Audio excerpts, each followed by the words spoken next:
Tonight, the Detroit Lions play the San Francisco 49ers. And even though it's 2 nights before Christmas, we're all going to cheat a little bit and open some presents early. Oh, wow, it's the NFC's leading rusher, Barry Sanders. 8 years in the league, 8 trips to the Pro Bowl. Battery's not necessary, he just runs and runs and runs. Just what we wanted, a left Bowl trophy. And with a good game tonight, Steve Young's the NFL's leading passer. And how great is this? The NFL's leading receiver to go with him, Jerry Rice. He's the best ever. Boy, are we spoiled. Santa sure has been a busy guy making these terrific presents. I put my best elves on this project. Players like this just don't come off our production line.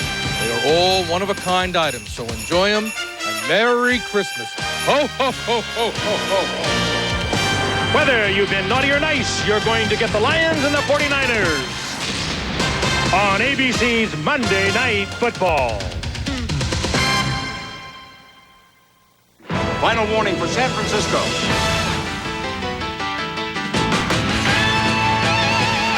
Well, it's Monday night and we're ready to strike. Our special forces are in full flight. The season finale is coming your way. Detroit and San Fran, ho, ho, let's play. We gotta get ready. We gotta get right. The Lions and Niners wrap it up tonight. So get ready. I mean, get ready. Are you ready for some football? A Monday night party. We got Frank and Al and Dan.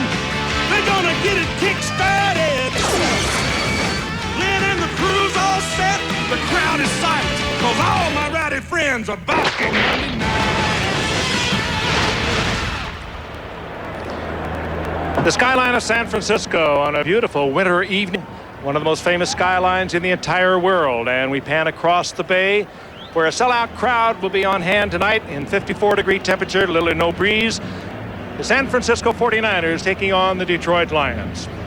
Hello again, everyone. Frank Everett with Al Michaels and Dan Deerdorf. Happy you're with us as the Detroit Lions and the 49ers help us close out our 27th year of regular season football here on ABC. And 49ers with the win tonight will move their record to 12-4. They would tie Carolina in the NFC West, but Carolina has beaten them twice during the course of the season. Consequently, they are the winners of the NFC West. The 49ers are a wild card.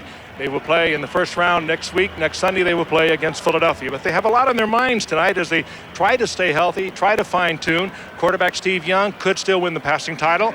Jerry Rice could win the receiving title. So they'll be thinking about that.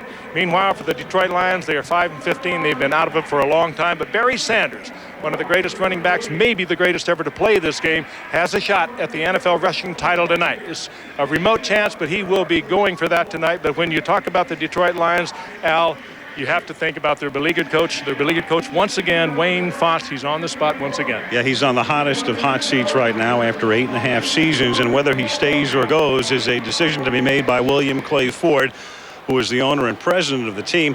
And I talked to William Ford this afternoon, and he said that he will meet with Wayne Fontes, and there is Wayne, after Christmas Friday. I said, have you made it? I've thought about it a lot, but Wayne is the first guy I'm going to talk to about it. So he didn't reveal what that decision would be, nor did we expect him to. I then said, what was the paramount situation in your mind in terms of whether he is retained or whether he gets fired? And he paused and he said, well, you can't ignore the one-loss record, and then you have to ask yourself, is it correctable with what we have? Not quite a ringing endorsement. A lot of people expect him to be fired. And in fact, in talking to a lot of the assistant coaches of the Lions on the field before the game, they expect that to happen. But stranger things have taken place as Wayne tonight goes into tonight's game with a record of 66-66. That's perfect symmetry, but not what the Lions were looking for. And a game like tonight, Dan, of course, means nothing to them. Doesn't mean anything in the standings to the 49ers, but the 49ers have to maintain a little sharpness coming into a big game on Sunday. Yes, Al, and you know, sharpness has been something they've had at times this season. have not had at times. And if you ask the 49ers, they'd say, well, geez, this has really been kind of a disappointing season. Well, geez, it's so disappointing. They're 11-4, looking to make it 12-4 tonight. This is maybe the most professional organization in professional football, and boy, do they have pride by the bucketfuls. A couple of individual things tonight. Now, Frank mentioned that Steve Young could win the passing title. He comes into tonight's game 0.8 of a point behind Brett Favre. He wants that title, and George Seifert is going to try to get it for him. Jerry Rice comes in leading the league in receptions. The only man that can catch him is on the other sideline. It's Herman Moore of the Detroit Lions, who's 5 receptions behind Jerry Rice. That'll be a good head-to-head battle tonight. The 49ers haven't gone into the playoffs as a wild card since 1985. Playing right away and playing at home is going to be something new to them as far as being in the wild card. Then they go on the road. This is one of the better road teams in the NFL. Well, Al talked about the beleaguered Wayne Fontes. He's been corralled on the sidelines right now by our own Lynn Swann. Thank you very much, Daniel. Wayne, they've discussed everything from the individual aspect, your position, the team, and the records and the goals for this game. What's been your challenge to this football team concerning tonight's football game? Well, I try to keep the team up the best I can. I could all week, Swanee. It's a Monday night game. They're professionals. I've got a great bunch of football players with tremendous character. This team will play well tonight. Before I get off, I want to say Merry Christmas and Happy New Year to all the football fans across the country. Okay, Coach, congratulations. Thank you very much. And Al, just a little football note. Corey Raymond, who has the flu, just minutes ago, they decided he will play this ball game. He will, as in question, however. All right, thank you, Lynn, and they do need him because they're going to be minus Henry Thomas and Benny Blades tonight, who are both inactive because of injuries. So a totally depleted Lion defensive unit. Here we go as Jeff Wilkins kicks off for San Francisco, and Glenn Milburn takes it in at the 4. Milburn has had a fine season, and the return specialist brings it back to the 21-yard line where Junior Bryant makes the tackle. Now the Lions, guided by Scott Mitchell, whose contract runs out after this game. He'll be a free agent with 16 touchdowns, 17 picks. Barry Sanders, the sole running back. Pete Metzelar's banged up at starts at tight end. Perriman, Morton, and Moore are the wideouts. And up front, Roberts, Compton. Glover goes to the Pro Bowl. The rookie Hardings and Conover. Herman Moore, with 98 catches, was the man in motion. And Mitchell gets sacked back at the 9-yard line by Chris Dolman, the former Viking and Falcon, having a good year, an 11-yard sack. As we look at the Niners defensively, and most of the sacks have been turned in by the two guys on the left. Barker and Young have been brilliant. Stubblefield and Dolman round out that quartet. Woodall, Norton, and Plummer are the linebackers. And the secondary, Drakeford, Pope, McDonald, and Hanks. It is second down and 21 from the 10-yard line. And here is Barry Sanders, first run of the night, moves to the outside and gets taken down by 3 49ers up at the 13, led by the middle linebacker, Ken Norton Jr. Third and long upcoming. Well, this field really isn't the best field for Barry Sanders to be trying to get 160 yards and take over the NFL rushing lead, but they're going to give him a shot. It's going to tear up. It's where he is right now on this field is probably the worst part of the field, is in the outfield, and everything kind of drains down there. Al, you know the field better than I do, but this is not a good field for a running back looking for 160 yards. No, even if it's been dry and hasn't rained for a long time, it's always bog-like. And it poured here over the weekend. Third down and 17. Mitchell under pressure again, and down he goes. That time it's Roy Barker. So 2 sacks on the first series for the 49ers, who look like anything but a team that has nothing at stake. That's 12.5 for the season for Barker, and this defensive team of the 49ers is a good football team. They're 7th overall coming into tonight. They're tough against the run. They're tough against the pass. They're very quick, not big, but they are, and look at that, it's a good move. And Mitchell actually, when the coverage was downfield, he had to move out of the pocket to help Barker. Mark Royals to kick. Dexter Carter calls for the fair catch and hauls it in at the 49. A minute 56 into the game. So Barker with 11.5 sacks. The Niners now with 3 defensive linemen this year in double figures in sacks, with Barker, Bryant Young, and Dolman now at 10.5. Steve Young has been brilliant over the last 3 weeks. Been injured a lot this year, but he's healthier than ever, and it's a great time to be healthy going to the playoffs. Lavelle and Tommy Wardell are the running backs. Owens and Rice the wideouts, and Jones the tight end. We'll look at the line in a minute. As the 49ers on first down, Young looks back the other way.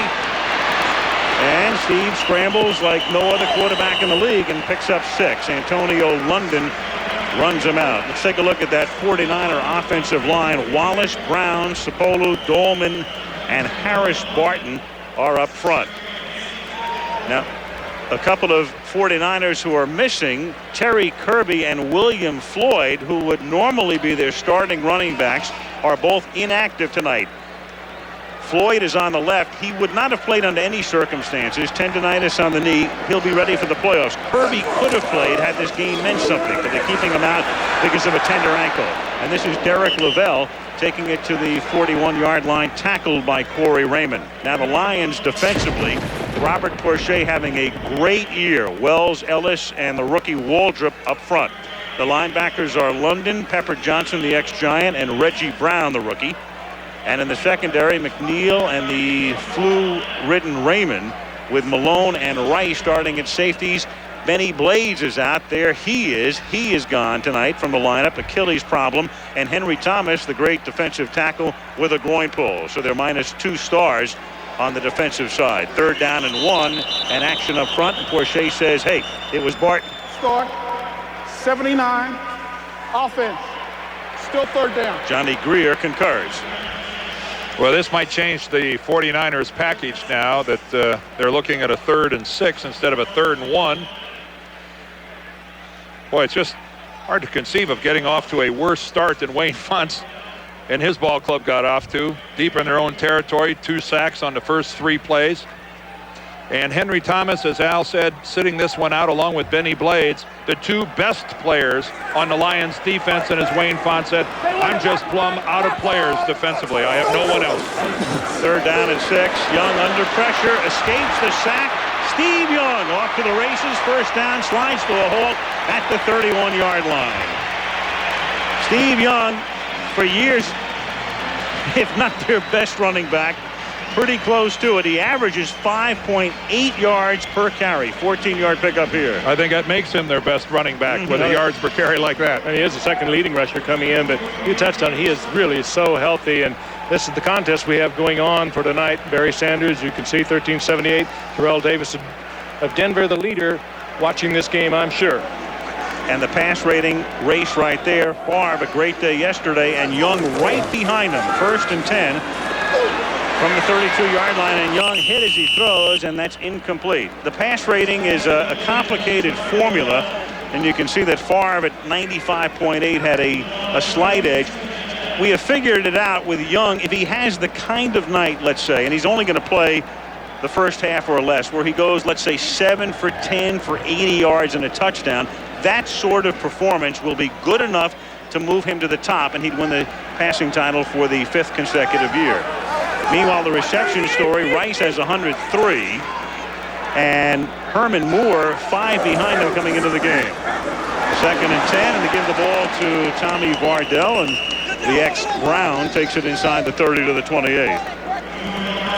Vardell filling in for William Floyd, and Floyd, of course, a little problem with that surgical knee, and Al touched on it, that he probably could have played had this game been important tonight. He will be held out and definitely will be there for Philadelphia. But Tommy Vardell is not too much of a step back. A #1 draft pick in '92 by the Cleveland Browns. The 49ers wanted him there, and he is a good receiver out of the backfield, and that's what the 49ers like. Somebody that can run the football, block, but also catch the ball. He can do all of that.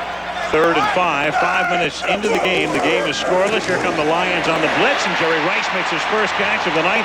And number 104 for the season, tackled by Raymond. 1st down at the Lions 16.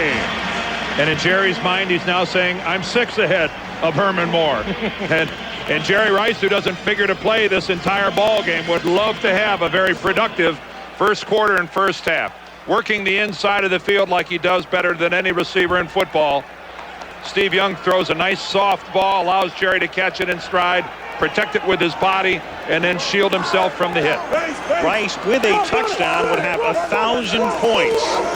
At the 16-yard line, Young throwing. It is caught by Brent Jones, who tries to vault into the end zone, and the tight end is thrust out of bounds inside the 2 by Antonio London.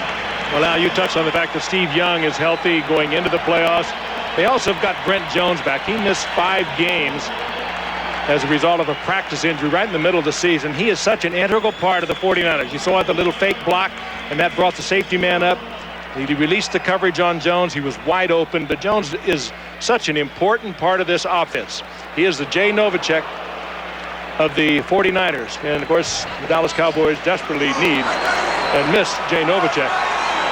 Double tight end set. First down from the 1. The ball is given to Lavelle, and he is thrown back shy of the goal line by Pepper Johnson. Lavelle was the starting running back last year, but the 49ers wanted to make a change, and they wound up going with Terry Kirby. They picked Kirby up at the end of training camp from Miami. Without Floyd and without Kirby, they're losing a lot of size at the running back position, and that is especially apparent down here at the goal line. Lavelle only a 205-pounder. Kirby, as you see there, he's about 225.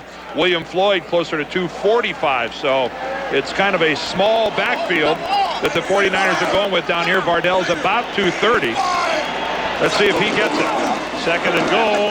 Young looking one way, then the other, then throws, and it's caught by Ted Popson for the touchdown. Ooh, and there's a rating booster. Touchdown passes figure prominently in the rating, and it looks like Popson's hurt. He took quite a shot right after he hauled in the football, but what a good move by Steve Young, showing you that extra dimension he brings to any offense. Always the threat of the run, dancing around, moving around in the pocket, now very concerned about his tight end. Look at the way he moves, though. There's a little play action fake, little pressure. Nothing over there. I'll take a look over here. And there's Popson. He gets hit hard coming in there to hit him. There's Malone.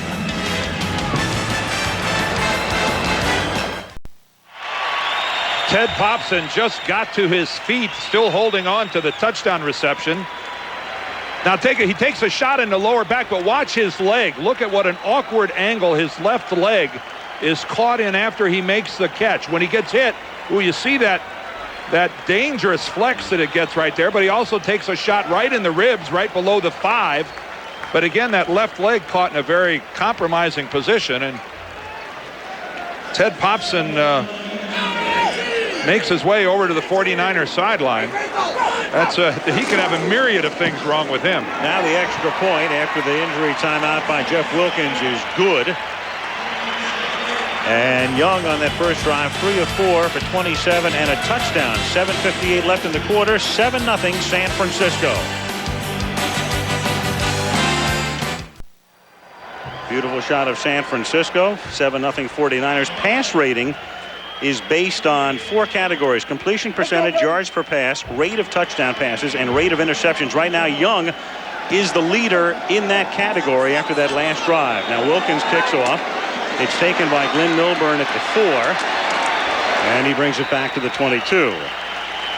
You know that Brett Favre was rooting for Derek Lavelle to get into the end zone on that run down at the goal line, but not able to do it, and that's to Steve Young's benefit. Monday Night Football is being brought to you by Ford Taurus. More of what America wants in an automobile. Energizer still going. Long-lasting Energizer batteries keep going and going and going. Michael, starring John Travolta, and Miller Lite. When you've got the great taste of an ice-cold Miller Lite, life is good. First down from the 21. Scott Mitchell was sacked twice on the first drive. Gives it to Sanders, and he is tackled for a loss. You know, when you talk about pass rating, it's a complicated formula. I think there are 2 people on this earth, or of this earth, who understood it. Who's the other one other than Professor Irwin Corey? Well, no, I think Werner von Braun got it, and Steve Hurd is the other. Thank God he is our Director of Information and Research. Because nobody else can explain it, but it determines who wins a passing title. And right now it's Young against Favre in a little sidelight to our game. It's not Irwin Corey? It might be Irwin. He may be the only one. 2nd and 13. And the catch is made by Brett Perriman up at the 26-yard line. It'll be 3rd down and 5. Marquez Pope and Ken Norton make the hit. You know, a year ago, well, last season, rather, we had the 49ers in Detroit, and Detroit won that game 27-24, and they did it with short passes like this. Scott Mitchell throwing it underneath the coverage. The 49ers, of course, think you stop Barry Sanders and you stop Detroit. And in that game, they went to Herman Moore and Perriman on short hitches. I look for him to do it again tonight. Just keep the ball throwing it short. Meanwhile, you saw them wrapping up the ribs of Popson as Mitchell throws on third down and too high intended for Herman. Oh, that's a flag. Comes in as Dedrick Dodge hit him on the sideline. Oh, the NFL very serious about defensive backs taking shots at receivers who are in a quote-unquote defenseless position. And I think obviously the official to that side thought that Herman Moore was in such a position. Out of bounds, a play way over. No question that deserves a flag.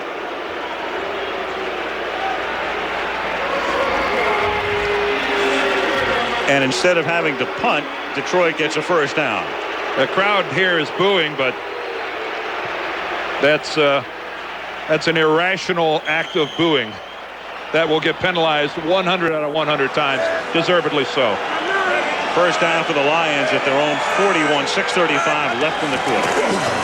Mitchell to Sanders, and Barry takes it up to the 46-yard line. He's tackled there by Gary Plummer. Sanders now 8 years in a row up and over the 1,000-yard mark. Clearly a Hall of Fame career if he never gained another yard. Trying to get to 1,500 now for the third year in a row. He'd need a big night to do that. And probably the hardest working guy on the roster. Second down 5. Sanders into 49er territory. Quintessential Barry Sanders inside the 20, inside the 10. Highlight film stuff. Touchdown. I love to watch it. There were some pretty good tacklers, but Barry Sanders just made him feel so foolish. He's such a gambler. He leads the league every year in runs that are losses and runs of over 20 yards. On this drive, he's had one of both. Watch the miss. That's McDonald right there. He didn't even touch him.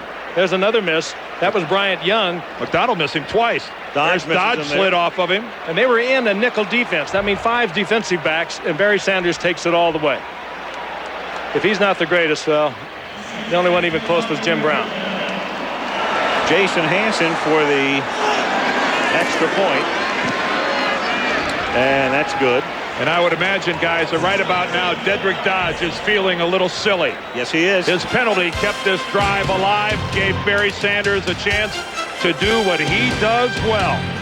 That's make people miss and find the end zone.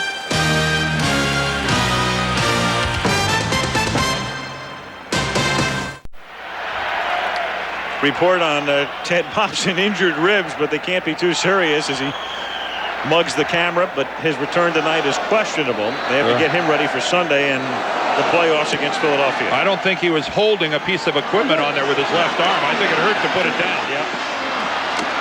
The kickoff is taken by Dexter Carter, who breaks the tackle at the 30 and gets slung out of bounds at the 37, and then another flag. Precipitates a flag. 49ers trying to resuscitate Dexter Carter, who's had real trouble here in the last half of the season holding on to the football. I'd like to get him a fair number of returns tonight with him handling the ball cleanly. Johnny Greer is the referee.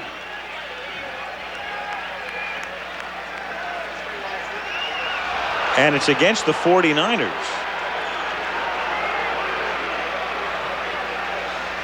So a late hit by the return team. Personal foul, unnecessary roughness, number 63 of the return team. Derek Deese. George Stewart, the special teams coach, not thrilled about that, though he's had a lot to be happy about this year. The Niners have had their best special teams play in a long time.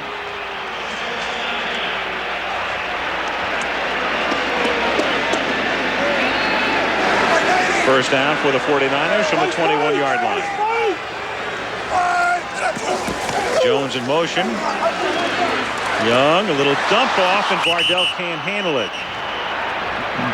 Tommy Vardell dropping it, 2nd and 10, and we could look at this all night long. Another peek at a great run by Barry Sanders.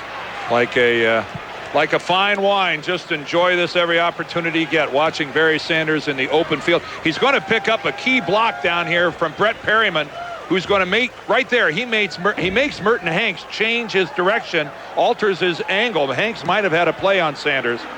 Give Brett Perryman an assist on that run by Barry. 2nd and 10 from the 21-yard line. Derek Lavelle takes it up to the 29. So the rushing race now, Terrell Davis having a sensational season for the Denver Broncos, 1538 in his second year out of Georgia. And then there's Barry, now exactly 100 yards behind, and tonight 4 carries for a total of 60 yards. You look at that, coming into the night 160 yards behind, and you're going, boy, that's a pretty lofty number. Barry's carved into that very quickly here. Still 5 minutes left in the first quarter. 3rd and a long 2, and they run a draw, and Lavelle can't get on track. He can only take it to the 30. It's 4th down, and San Francisco will have to punt. Ellis and Reggie Brown making the tackle. Brown, a rookie out of Texas A&M. One of the things that Barry Sanders is going to have going for him tonight is good defense to get the ball away from the 49ers and get it back where he can have an opportunity for that record. 49ers are noted for their long drives, their use of the clock, and they're 3 and out on this drive. Tommy Thompson to punt. Glenn Milburn, the sure-handed one, to bring it back. Good kick, 46 yards.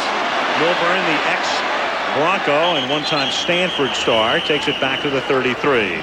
4:11 left in the opening quarter in San Francisco. The game tied 7-7.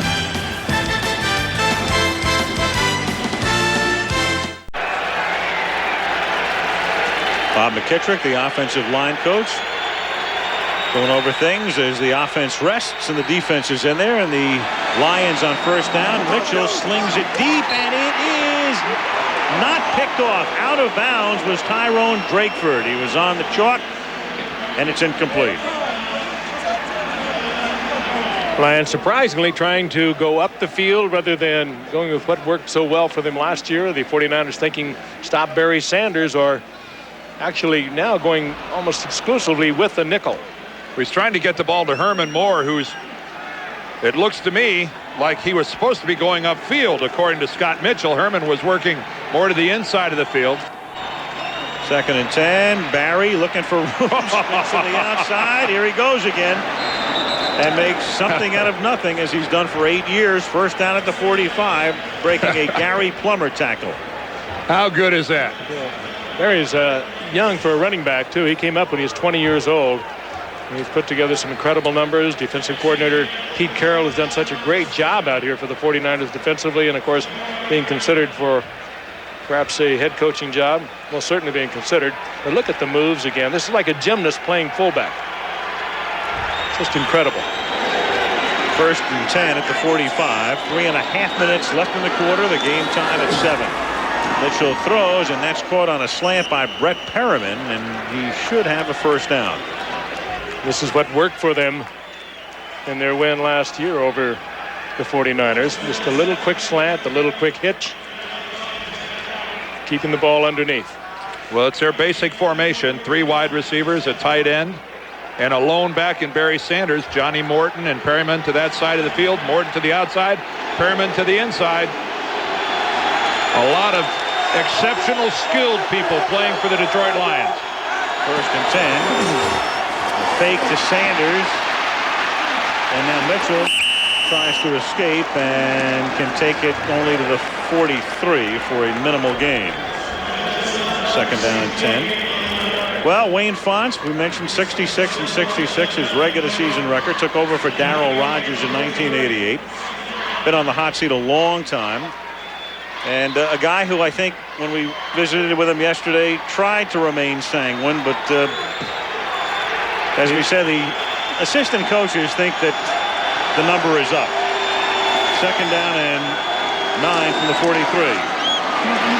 Sanders. There are some things that have happened to the Lions that if you were pleading Wayne Font's case, you would say it has been a disastrous year from an injury standpoint. They have had difficulty, especially on the defensive side of the ball, fielding a healthy team week in and week out. And on the offensive side of the ball, it has not been a very good year for Scott Mitchell. when your starting quarterback and your one of your highest paid players on a team has 16 touchdowns and 17 interceptions. That's not a very productive year by the guy that's supposed to lead your offense. Very inconsistent. 3rd down, 9. Mitchell hit as he throws. The arm was coming forward, and it's incomplete. Bryant Young created that, and Bryant Young having a fabulous year and on his way to the Pro Bowl. Not only on his way to the Pro Bowl, but there are a lot of people, myself included, who think he should get serious consideration for MVP, the defensive MVP of the entire National Football League.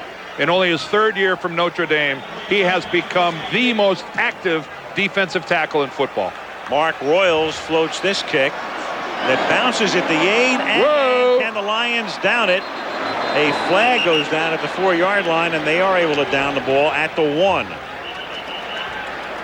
Ron Rivers got there.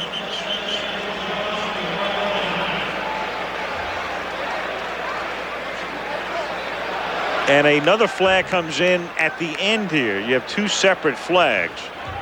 Johnny Greer's crew is been very busy here for the first quarter of a ball game. That last flag came in late. Unsportsmanlike conduct. Or an illegal man downfield. Yeah, or illegal touch by Johnny Greer. You saw Frank Novak, the special teams coach of the Detroit Lions. There he is. 2 separate calls here coming up. We have illegal touching of a kick by the kicking team. Number 27 went out of bounds and came back in, was the first to touch the kick. That penalty is declined, and we have a touchback. 1st down. All right, so it's Jocelyn Borgella. Went out, came back in, and San Francisco takes over at the 20. Game tied 7-7.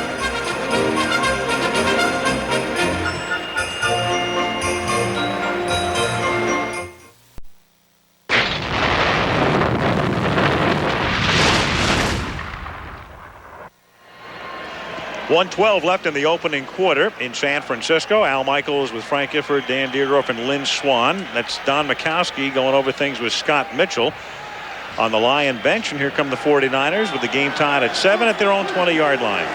And Steve Young has now fallen behind Brett Favre because of that drop ball by Tommy Vardell on the pass on the last series. Again, a good battle going on for the individual title.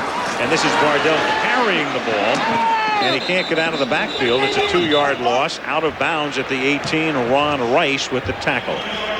Playoffs begin on Saturday. We'll have both games for you here on ABC. Mike Patrick along with Joe Theismann and Mark Malone go to Buffalo, where the Jaguars will take on the Bills. Jacksonville in its 2nd year getting in, and then our gang goes down to Texas Stadium. The Cowboys hosting a wild card game against the Minnesota Vikings.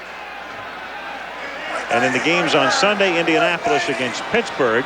And here in San Francisco, the Eagles face the Niners. 2nd and 12. Jerry Rice makes his 2nd catch of the night, seeks the 1st down, and is close to the 30-yard line. Tackled by Rice. And the world as we know it must be spinning off its axis.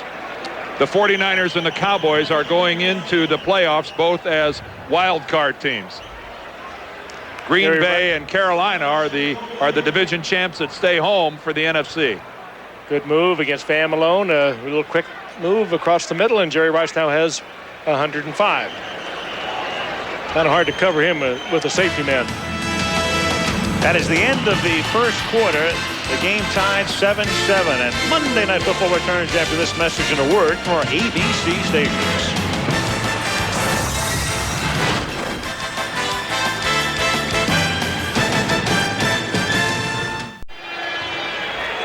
Well, thank you, gang. And Frank thanks you, too. Frank, the cameraman.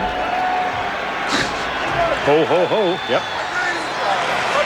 Nice night in San Francisco. We start the 2nd quarter. The game tied 7-7. 3rd and inches for the Niners. And not the most beautiful handoff you've ever seen. Anthony Lynn takes the handoff, and his first carry of the night does not net a 1st down. Young and Lynn bumping. Rice in on the tackle, and we'll take a look at the numbers through the first 15 minutes of play. The first 2 series were the last 2 series, brother, would be 49ers 3 and out. Let's take a look at the numbers. Time of possession starting to even up a little bit. Detroit having an inability to pass the ball with only 4 yards, and Scott Mitchell has been under all kinds of pressure. Knocked down a couple of times, sacked a couple of times. The Detroit offensive line not protecting Scott. Tommy Thompson, the kick. We've got a flag down, and there's no punt here. The whistle sounded before the snap. Play is dead. Meanwhile, if you're looking for holes in the 49ers game, their inability to convert from a short yardage standpoint with their running game is not something new. It's been there all year. Offense. Still 4th down. Be good and focused on what we're doing. Make it 4th down and 6. George Seifert. And William Floyd is a guy that would make a difference when it comes to picking up a tough yard, either by throwing the lead block or actually carrying the ball himself. Floyd is a power presence in the 49er running game that no one else on their roster can provide.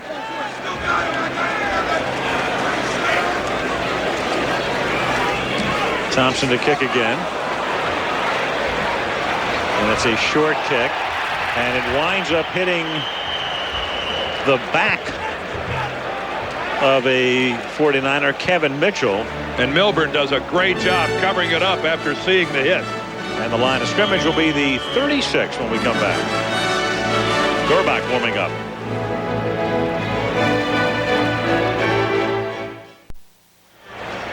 Goodyear blimp Eagle providing that shot. Not too many sights like that in the world. Spectacular tonight in San Francisco. Just gorgeous. A lot of rain over the weekend, and so the skies so clear. Full moon. Spectacular. From the 36-yard line, it is Barry Sanders going next to nowhere on 1st down.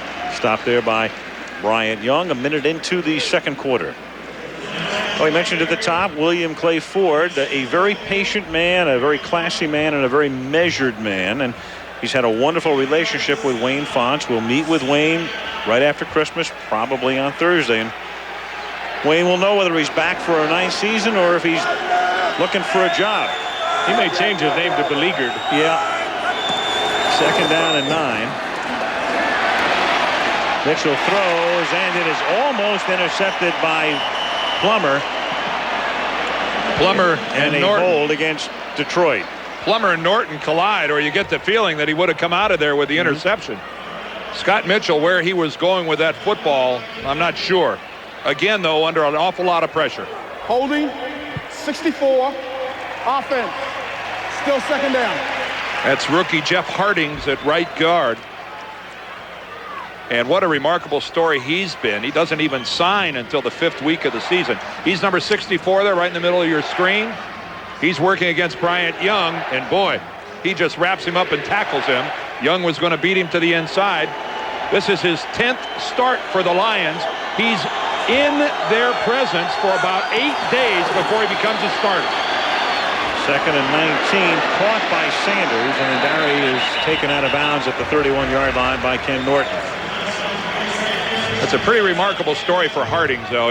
He misses all of training camp. The first 5 games of the season, comes in, signs like on a Thursday or a Friday, and the following Sunday is in action already and then becomes a starter and hasn't missed a play since. This guy is going to be a Pro Bowl football player for the Lions. One of their 2 number 1 draft choices. How many players over the years out of Penn State's? You know, if you're going to have one start with a week's work, great come from the Paterno factory.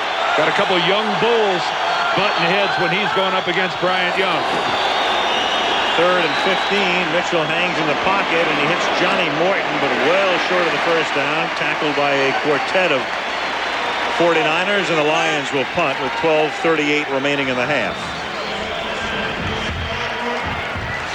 Well, if the 49ers are to make a lot of noise in the playoffs, it's going to be that unit that's jogging off the field right now that's going to have to carry them.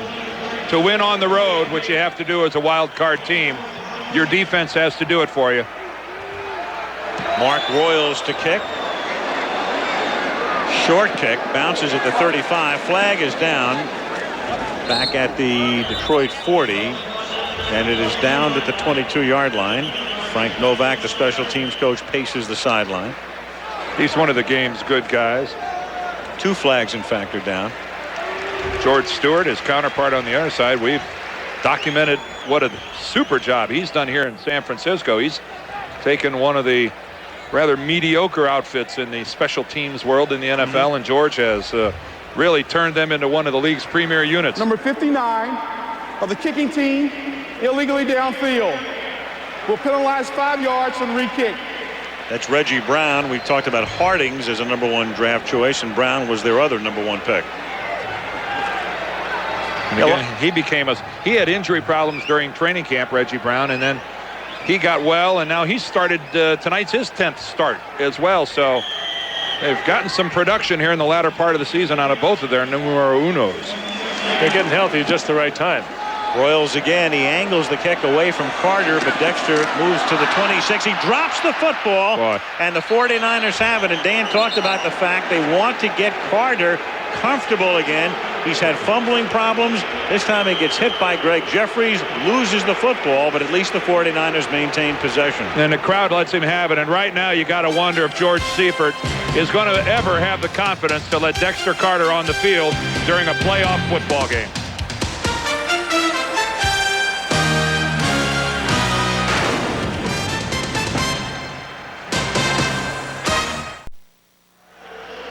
Well, Dexter Carter with 5 fumbles on punts and kickoffs in the last 6 games, including 1 right there. And he was benched last week. Back tonight, then fumbles. Niners, though, recover. And Steve Young still in the game. First down to Jerry Rice. Young and Rice figure to play 1 or 2 more series with 11:50 remaining in the first half. Monday Night Football is being brought to you by Miller Lite. When you've got the great taste of an ice cold Miller Lite, life is good. Nissan reminds you that life is a journey. Enjoy the ride. And Black & Decker. Any job, anywhere, anytime. Cable Cars of San Francisco. During the holiday season, 2nd down and 4. And it is caught by Rice. Into Detroit territory to the 48-yard line for the spectacular one. Inside number 5 for Jerry Rice to take him to 108. That's his fourth. All right, 107. That's a pretty lofty number for Henry Moore. That thing sounded like a fastball hitting a catcher's glove. It had something on it. Really tight spiral blade. But look at that. No, there's absolutely no juggling of that ball, no movement of that football whatsoever once it hit Jerry's hands. Finest pair of hands any wide receiver in this game has ever had. Young, a wobbly pass, and it's caught by Terrell Owens, a good-looking rookie out of Tennessee, Chattanooga, a guy who's worked his way into the starting lineup because of the injury to last year's #1 pick, J.J. Stokes. Stokes has been slow in coming along, and now he's hurt and on IR, and this kid's had the opportunity to play in every game, and he's been pretty sharp. Well, he has really helped Jerry Rice, too, because you just now can't double up on Rice on every play because Owens was going to hurt you. And, of course, getting Brent Jones back, who is a tight end but plays like a wide receiver. The 49ers coming into the playoffs offensively in real fine shape. Owens makes his 35th catch of the year. Flag is down. Lions jump. Young throws. Caught by Vardell, but for a loss, pending the penalty. For those of you who are wondering, we saw Ted Popson injured when he caught the touchdown pass from Steve Young. Word is from the 49ers locker room, his x-rays on his ribs were negative, but his return questionable. They'll have to see if Ted's going to be able to play in the second half. If he can't, it might mean a little more work than he'd like for Brent Jones. Offside, 91, defense. Go 2nd down. That's Robert Porcher. One of the few lions really having a fine year. Yeah. 10 sacks coming into tonight's game. Probably his best year in his 5-year career out of South Carolina. Jim Eddy, their defensive coordinator. Of course, he's not a big guy. No. That's one of the problems with Detroit's defense. They're small. 2nd down and 1 now from the 39-yard line. Young throws, caught by Vardell, wearing Tom Rathman's old number, and he takes it to the 27 for a first down. That's a pretty good spin move there by Vardell. We talked about what a good receiver he was at Stanford. The 49ers coveted him then. The Browns took him in the first round before they had a chance to get him. And he had an opportunity to come here as a free agent. rehab from a pretty serious knee injury of a couple of years ago, and he's a lot of football player. I did not think that Tommy Vardell would ever play in the National Football League again. He had a complete reconstruction, and when you're a running back, very difficult to come back from that type of surgery. 49ers are writing the book with both Vardell and William Floyd coming back. Young throws, and that's incomplete. Steve is 8 of 11 now for 80 yards and a touchdown. Who would And imagine Steve that? looked at Jerry. Jerry looked at Steve, and they were on a different page. Boy, oh boy, take a picture of that. Jerry Rice and Steve Young not thinking alike. There's no anger there. I mean, just both Oh, no. confused. Who made the mistake here? And it's a spin. He's got to release it right there, and he couldn't easily have been 6 points. Jerry read one coverage, Steve read another. And that doesn't happen often. Who goofed? I've got to know. Second down and 10 from the 27. And this is Derek Lavelle taking the ball to the 18-yard line, a little short of the first down, tackled by Reggie Brown. I know one thing the 49ers would like to do, what Steve Young would like to do, would be get Rice the touchdown, get him to 1,000 points. He needs 6 points for 1,000.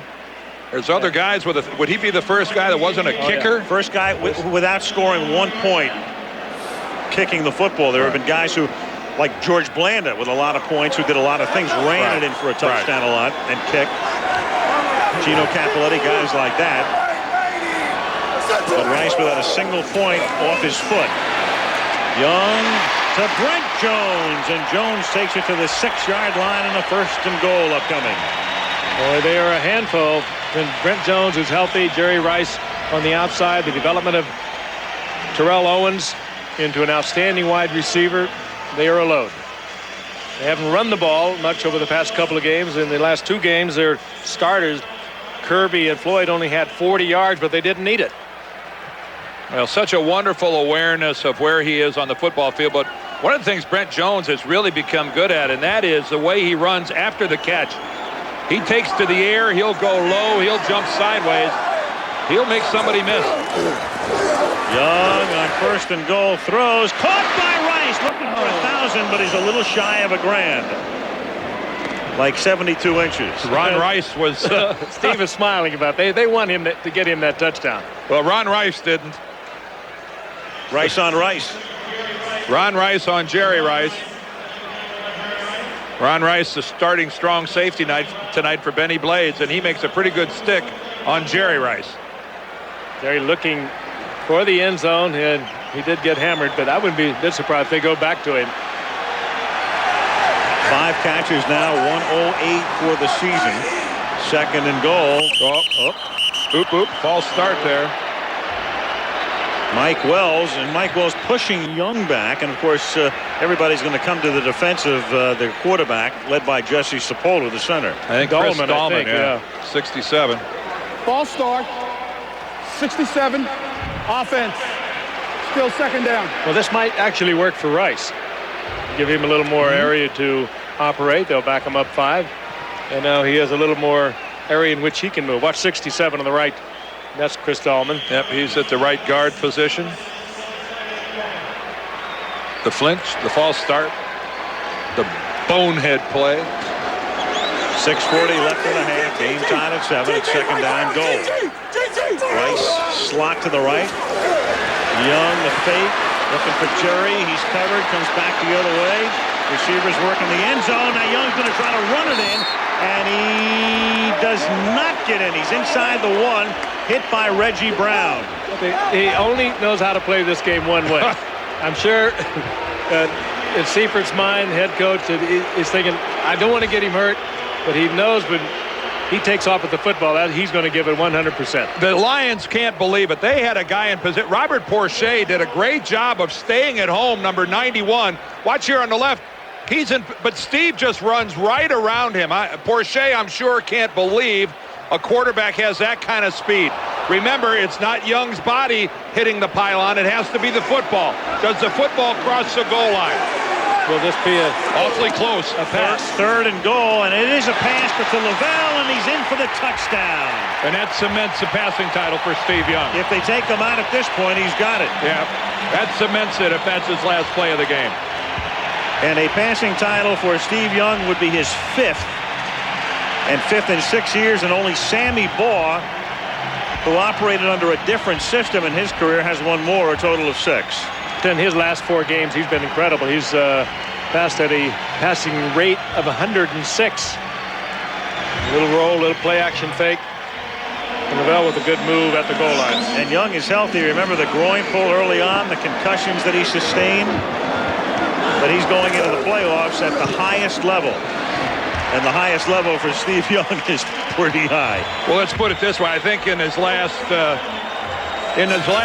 games, coming back from that groin, something like 9 touchdowns and only 2 interceptions. This man is back on top. And so are the Niners right now by 7.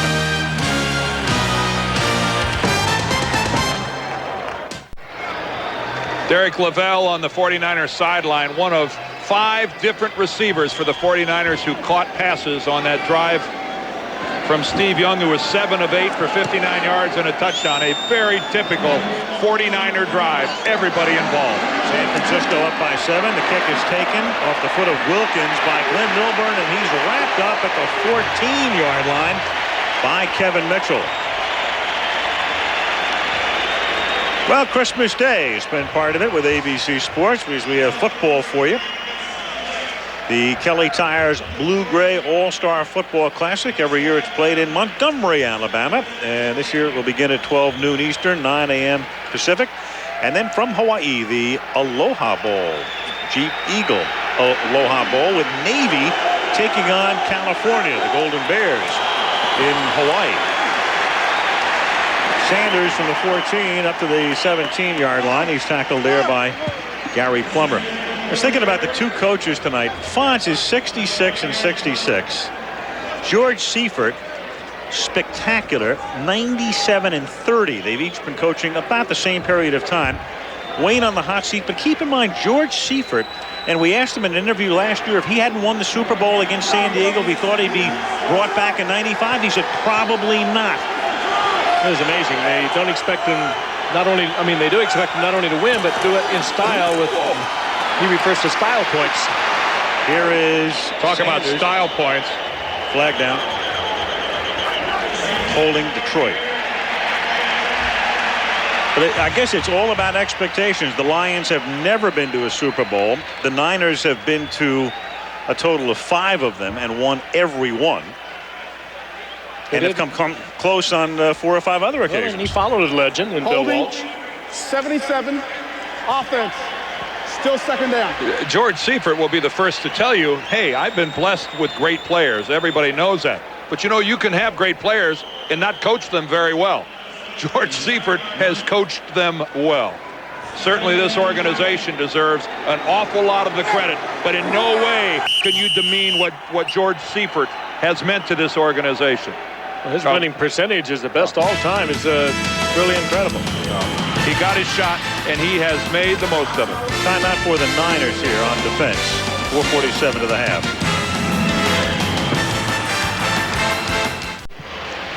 Coit Tower, spectacular shot in the form of a fire hose nozzle dedicated to the San Francisco firemen years ago. Spectacular shot. And that's another spectacular shot right there. Barry Sanders, 45 more yards rushing, and he'll become the first player in history to go up and over 1,500 in each of 3 straight seasons. Only picks up 1 here, and Dana Stubblefield says, no, sir, you're not going very far. And he's going against a rushing defense that Pete Carroll has put together. It's 3rd in the league. And there is Pete. One of the things I really like about football, once the whistle blows and the game starts, somebody tell me that Dana Stubblefield realizes that this game doesn't mean anything. That they're supposed to be cruising, that they're just trying to get ready to play the Eagles next Sunday. You know, you just can't help yourself. When you're a good football player, you play hard every time you have the opportunity. 3rd and 13, and the Niners are doing just that right now, and that is caught by Herman Moore, who breaks a couple of tackles, picks up the first down, and then is out of bounds at the 33 on his first reception of the night. And if he's going to overtake Jerry Rice, he'll have to have a huge second half. That is his 99th reception. He's, of course, looking to go over 100. He had 123 receptions a year ago. In the nickel coverage, that's Steve Israel. But that was Israel had the underneath and was looking for a little more help in the deep area. Jerry Rice had on backwards. Could be finished for the night. He had 5 catches. Ball at the 34. 3:44 to the half. And whistles. Timeout. San Francisco. Number 2. This is the 30-second timeout. 49ers getting set to play Philadelphia here on Sunday in the wild card playoffs. The 49ers last met the Eagles at this stadium, christened as Candlestick Park. They'd like to forget that. Yep, it was the worst defeat that Seifert has suffered since he took over as the coach. 40-8 was the improbable final score, but when that season ended, the 49ers were hoisting the Lombardi Trophy in Miami. And wasn't Ray Rhodes the defensive coordinator for the 49ers at that time? Absolutely. And now he brings his Eagles in. He's done a great job with them. You talk about intensity. They maybe aren't the most talented football team, but they play this game about 110%. He won't have it any other way. That was 94, right? 94. I'll tell you how long ago that was. Wasn't Randall Cunningham the quarterback of the Eagles in that game? He was. First and 10 from the 34-yard line. Sanders. Dragged down finally by Woodall. In case you weren't aware of that, that ball was supposed to go off tackle. And that's why Barry Sanders gets a lot of plays where he's tackled for a loss. But when he sees nothing happening, he'll take it outside. A quick move to the outside. He was supposed to take it off the 7-hole. Breaks it wide. And makes something out of nothing. It is strictly a night at the Improv when Barry Sanders runs the football. Goes without a lead blocker. He gets it, and the rest is his. 2nd and 1. Barry again, and he runs smack into big number 90. That's Junior Bryant. But he picks up the first down. Under 3 minutes now, remaining in the half. Wayne Fontes, the second longest tenure now in the NFL. Only Marv Levy has been in his post longer. Levy at Buffalo since '86. Wayne took over in '88 for Darryl Rogers, and what a precarious position coaching is, or managing in baseball. Sanders, it's an amazing thing to think about. Football, baseball, basketball, and hockey. Of all the guys who coach and manage, Fontes is 3rd in longevity right now. Tom Kelly, the Twins manager, would be number 1. Took over there in '86. Marv Levy would be 2nd, and Wayne 3rd among all the guys in the 4 sports. Well, I think the risk is even escalating, too. A lot of things are making that happen, but what do we have, 4 down already this year? 2nd and 9. Mitchell throws. It's caught by Moore, a second catch, and Israel tackles him very close to a first down at the 9:45. And that takes us inside 2 minutes. The 2-minute warning coming up here. 1:57 left on the clock. With the score in San Francisco, the 49ers 14 and the Lions 7.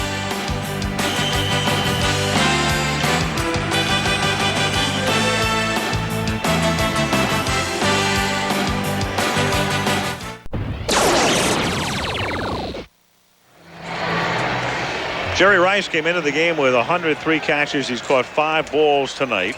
9.8 average, a little under his seasonal mark. And then Herman Moore has caught 2. So he, for the season, is in triple figures again. Last year, 123, which is the NFL record. And these individual battles taking place tonight. Rice on top. Moore and Carl Pickens of Cincinnati each with 100. And then Larry Centers, the running back, 99. And Chris Carter, 96.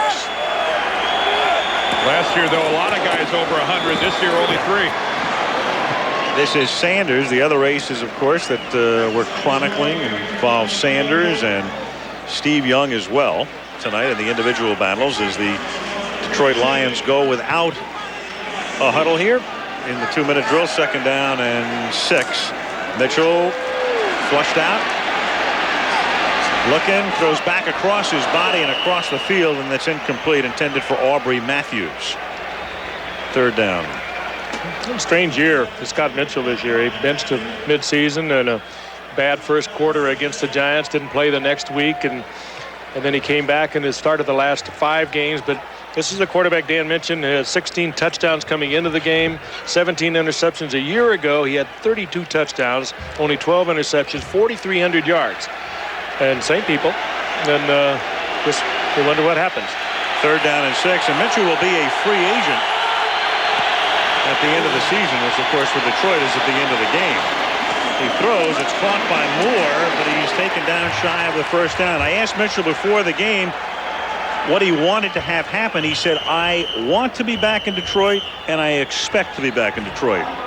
He said, there might be some changes around here, but I want to come back. And Wayne Fontes made the point that if he returns, that signing Scott Mitchell is a priority. Partly because he knows what kind of talent this man has, partly because he's well aware that there aren't that many guys out there who can play quarterback in this league effectively. Such a breakthrough a year ago for him, but there's the face mask that draws the flag. Dedrick Dodge again picks up his. He was, remember Dodge, he was penalized early in the game with that late hit that kept that drive alive. That didn't bring a flag. Oh, he got away with that. He got away with that one. I thought it did. But no. Dedrick's penalty directly related to the 49ers giving up that touchdown. 4th down now and 3 from the 38-yard line, and Detroit going for it. And the pass at the 34-yard line is hauled in by Herman Moore, and that's just enough for a 1st down. Herman making a late surge here, and that's 101 at the end of the 2nd quarter. 101. Yep, and 4 tonight. Puts him 7 behind Rice. And he's going to play the entire game. From the 34-yard line, Mitchell throws, and that one is caught by Herman Moore. And Drakeford makes the stop. Jerry Rice must be standing over the 49er sideline going, all right, that's enough of this. Come on, Herman. Yeah, I've seen enough. Herman, what are you dogging me like this for? 2nd down and 5. And Herman makes another catch. You know, it's reminiscent of what the Lions did last year when they knew Chris Carter had the mark at 122. And at the end of the final game of last season, they just kept feeding the ball to Herman, and he got the record, 123. And Alice, reminiscent of what they did when they beat the 49ers a year ago during the regular season, 27-24. That's the kind of passing game that set up huge numbers for quarterback Scott Mitchell. Well, a drop-off this year. Only 3 receivers will end 1996 at 100 or more. Last year, there were 9 receivers who finished in triple digits. 1st and 10 from the 23 with San Fran up by 7 and going deep. The coverage is great and almost picked off. Intended for Perriman. Marquez Pope couldn't intercept it. Came close. Boy, he should have had that. That looked like it dropped right in Pope's arms. Perriman had 108 receptions a year ago. He's dropped off considerably this year. A lot of it attestable, I think, to a knee surgery that he had, an injured knee late in the season a year ago. An ACL. A total repair. Ooh, he wanted Pope to get that interception. He doesn't want Herman to get another shot at this. You know, Jerry Rice has only led the league 1 year in receptions. 2nd and 10. Mitchell for the end zone, and the coverage is good on Aubrey Matthews. Tyrone Drakeford is back there, and it will be 3rd down. Jerry's going, that's right, spread the ball around. Give Matthews a shot. Give Perriman a shot. Yep. You know, right now he's saying, you know, it's Johnny Morton's turn. He hasn't seen it in a while. Moore with 6 catches now, 104 for the season. And more figures to catch him because Herman's going to play in the 2nd half and Jerry probably won't. Unless he runs himself into a game. Yeah, 3rd down and 10. And it's sidearm incomplete, intended for Matthews, covered by Drakeford, and it's 4th down. 4th and 10. Think he's not into this? Yeah. Interesting game, though, isn't it? That meaningless as far as the standings, a playoff, or anything like that. And actually, the individual's almost becoming bigger than a win or a loss. I don't think I've ever watched one like this. Well, a win or a loss is meaningless in this ballgame for both clubs. Yeah. We'll take any story we can find. And cling to it desperately. You betcha. 41-yard field goal attempt for Jason Hansen. And that kick is wide. So the Lions move down the field. Moore catches 6 balls on that drive, all of the short variety. Saw 1, and then Hansen misses. 9 ticks left. The score is 14-7. Let's check into New York with Chris Berman. Chris. All right, Al, thank you. Coming up on our Toyota halftime report, 4 coaching changes this weekend. How many more will there be?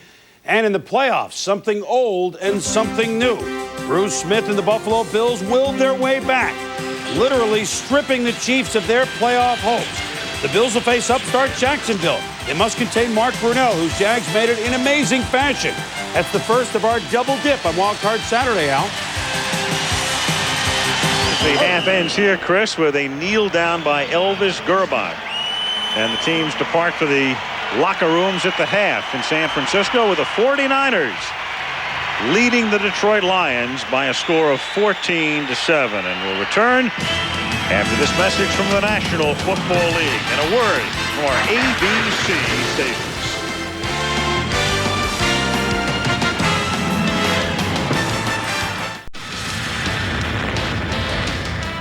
The Toyota Halftime Report. Brought to you by Toyota and their full line of quality cars and trucks. From our New York studios, Chris Berman. Merry Christmas, everybody. Hopefully Santa will bring you everything that you want this Christmas. Well, Santa has brought us a whole new feel to the playoffs. Think about it last year. Here are the 4 bye teams: Dallas, San Francisco, Pittsburgh, and Kansas City. This year, the first 3 teams are playing the opening weekend. The 4th team, Kansas City, didn't even make it. Instead, byes go to Green Bay and 3 teams that weren't in the playoffs last year: Denver, New England, and Carolina. We begin our holiday Sunday sojourn with a team that's had a wonderful life, and we're talking about the Panthers at home against Pittsburgh. I don't care what it takes. I don't care what it takes. We gotta shut that running game down. No question. Shut it down. Then let outside backers in the corners do their thing. Yeah. Let's go. Defense on 3. 1, 2, 3. Defense. Carolina's defense has done it all year. Yesterday in crunch time, no exception. Final minute, Cordell Stewart stopped on a quarterback draw. Then Stewart throwing for the win. But Chad Kodachrome takes a pretty picture for Carolina. The Panthers win 18-14 and win the NFC West. You guys set out to do something. We hung together, all right? No matter what the odds are, all right? You accomplished something most people outside of this room didn't think you'd accomplish. Who would get the playoff sleigh ride, Kansas City or Buffalo? Buffalo's defense stopped KC 3 different times inside the 10. Then Chris Spielman, he had the 201 tackles, picks off Steve Bono, and the Bills were on their way. Don't worry about this. Boom, right there. Buffalo kept hands on the football. Then, better late than early, Jim Kelly to Quinn Early. Touchdown. The Bills win. They're back in the playoffs, 20-9. We're in the house, baby. We're going to the big party. It's just been invited. Would the Jaguars be invited? It didn't look good. Now when one of the all-time greats, Atlanta's Morton Anderson, had this chip shot for the win. It is from 31 yards. There's the snap. The placement. The kick is up. It's on the way. And it's no good. It's no good. My God. It's no good. Morton Anderson is dead. And the Jaguars are going to the playoffs. Now we got an opportunity now to do something about this playoff thing. And we're not gonna be just happy to be in here now. We're in this thing to win. That's right. We're in this thing to win. That's right. Let's all unite to get that done. Everybody bring it up. Here we go. Everybody bring it up right here. What an amazing finish for the Jaguars, who joined the Panthers now in the playoffs in only their 2nd year. What else will come down the chimney for the Jacksonville Jaguars? You can find it here. The playoffs begin Wild Card Saturday. Boomer Esiason will join me for the pregame show at noon. The Jags at the Bills at 12:30. Our coverage begins at Minnesota, Dallas at 3:30. It's a 4 o'clock kickoff. When we return, coaching changes galore. Back at halftime, the 49ers lead the Lions 14-7. Well, it's Christmas time. You think of the great Christmas singers, Bing Crosby, Nat King Cole. Don't often think of Bob Dylan, do you? But in coaching circles at Christmas time, the times they are changing. 2 coaches fired today. Dan Reeves out with the Giants. June Jones out with Atlanta. That means 4 out this weekend. 6 out if you include New Orleans and Cincinnati earlier this year. As we go back to you, Al Michaels, there are 6 other hot spots, including Detroit, who we're watching tonight. Could be 12 out of 30 teams changing coaches. Wow. Indeed, Chris, a record could be set. There were 10 coaching changes following the 77 season. We could have that many. Rich Brooks, of course, was fired after 2 seasons at the helm in St. Louis. Pete Carroll is a contender for that job. Carroll used to coach the Jets, who fired Rich Kotite after 2 seasons, a mark of 4-28 there. As you mentioned, June Jones is gone after a terrible season in Atlanta. And, of course, the altercation with Jeff George, who was suspended and then released. And Dan Reeves, after 4 seasons in New York, came over from Denver after he'd led the Broncos to 3 Super Bowls, is out. And, Frank, you've been very close, of course, as a great former New York Giant and close to the situation for years. What about the future Giant coach? What do you think is going to happen there? Well, I'm not privy to any information. I wish this would have worked out. Dan Reeves, obviously a good coach. He went to 3 Super Bowls. George Young, the general manager, won 2 Super Bowls over the last 11 years. But it didn't. But I think what will happen, somebody will be hired very quickly. It won't be like the last time around when Dan was actually the 3rd choice. That won't happen once again. But I talked to Bill Walsh tonight. He said something very interesting. He relates it all to free agency. All of a sudden, the team brings in 2 or 3 key players, maybe one hotshot player like Detroit brought in Scott Mitchell. All of a sudden, the expectations don't go for the playoffs. They go for the Super Bowl. And when they don't get there, all of a sudden what happens? You get rid of the coach and you start all over again. Well, free agency has allowed the expansion teams to get real good in a hurry, and we will have, of course, wild card action for you coming your way this Saturday on ABC as the playoffs begin. The first game will start at noon Eastern time. Our coverage beginning at that time from Rich Stadium in Orchard Park, the Jacksonville Jaguars and the Buffalo Bills. And then our gang will be down at Texas Stadium in Irving, the Minnesota Vikings against the Dallas Cowboys. Our coverage of that game starts at 3:30 Eastern time. And how bizarre is it, Dan? Not a changing of the guard, really, but the Dallas Cowboys will now have to win 3 games without an off week to get to the Super Bowl. They still have such marvelous talent, Alan, and if it wouldn't been for the suspension of Leon Lett, I would pick the Dallas Cowboys, even as a wild card entrant, to represent the NFC in the Super Bowl. I just think that Lett's absence kind of evens the game a little bit, and I suspect it's going to be Green Bay hosting Dallas in the NFC Championship game, and I think in that sense Green Bay is going to win it and go on to the Super Bowl. You do? Okay. Against the Broncos. Against the Broncos? That's my pick. All right, I think... And I'm sticking to it. You're sticking to it. I like the Broncos to win the Super Bowl. I can't get it out of my mind that the 49ers will get there because Steve Young is healthy. Frank, the Giants are out of playoff contention, so who do you like? Well, I'm not going to ask you guys what you said last September. I'll tell you what I said. It was going to be Green Bay. I think they're going to beat Denver. It's going to be a really tough game, and it's going to be a really good Super Bowl, I think. It'll be Green Bay and Denver, and I think Green Bay will win it. Chris Berman, we see nothing, we know nothing. Those are our picks. What do you think? Oh, put the rookie in the spot now, huh? Well, nothing's changed, Al. San Francisco and Buffalo. As Jackson Brown once sang, I'm the first to come with that pick, and I'm the last to leave. 'Twas 2 nights before Christmas, and all through the house, not a creature was stirring, not even a mouse, except your mouse, on abcmnf.com, on the World Wide Web. Merry Christmas, everybody. Niners by 7. $1,000 grant to the Miami Project to support that agency's research of spinal injuries. Established in 1985 by former Dolphins great Nick Bonacani, the Miami Project, with the help of NFL Charities, is dedicated to finding a cure for paralysis. NFL Charities was established so that the NFL clubs could collectively make grants to worthy national causes. And since its inception, NFL Charities has made grant commitments of more than $21 million. And a look at San Francisco. Spectacular shot from the Goodyear Blunt Eagles, soaring high overhead on a fabulous night, early winter evening. Temperature about 52. And the 49ers to receive Dexter Carter to run back the Jason Hanson kick, with San Francisco leading by 7. And Derek LaVille winds up with the football at the 1. Up past the 30 to the 35-yard line he goes, and that's where the 49ers will begin their second half of operation with Elvis Gerbach. Monday Night Football from San Francisco is being brought to you by Plymouth. One clever idea after another. That's Plymouth. Discover Card and Brewery Fresh Bud Light reminds you fresh beer tastes better. I don't think that was an accident that Lavelle carried the ball out of there instead of Dexter Carter. Dexter put it on the ground one time in the first half. We've documented his performance in the last half-dozen games. I think the 49ers looking for options. Here's Gerbach, and he hits Lavelle. Lavelle out of bounds at the 44. Elvis Gerbach has has seen a lot of action this season. Steve Young in and out of the lineup with a groin injury. In fact, in that big game against Green Bay, he played all the way, took him to overtime. All right, let's get a word from Lynn Swann. Lynn? Well, I talked to Jerry Rice about Herman Moore possibly having the reception title for 96, and he said, hey, I'm not supposed to play in the second half, supposed being the key word. But he said Herman Moore is a great receiver. Jerry says he would love to have the title, but what he has to do is think about what's best for the team and get ready for next Sunday. Those are his comments, Al. He does. No question about it. I don't think we'll see him sitting out and coming back later either. 2nd and 4, and that's caught by Ihani Owezike, out of the University of California, who scored a big touchdown in the Dallas game earlier this season, a first down at the 41. 49ers getting a lot of production behind Jerry Rice from a pair of rookies, and Terrell Owens, who they grabbed in the 3rd round, and then Owezike, who they took in the 5th. And keep in mind, they still have J.J. Stokes coming back next year on injured reserve, and Jerry Rice clings to that 4-reception lead over Herman Moore.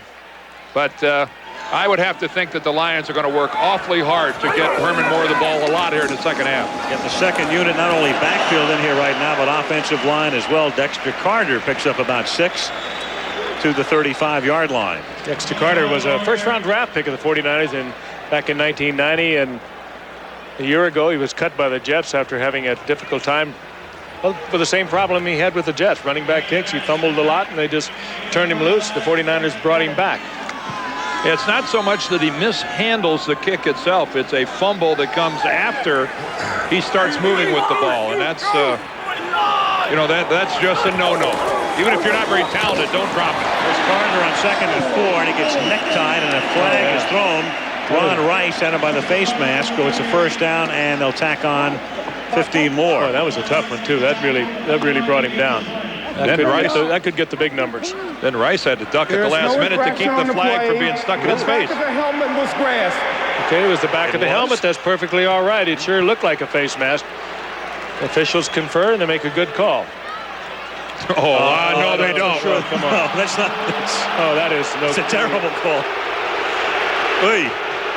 And then here comes a flag right through the face mask of Ron Rice. The ultimate insult. That is classic.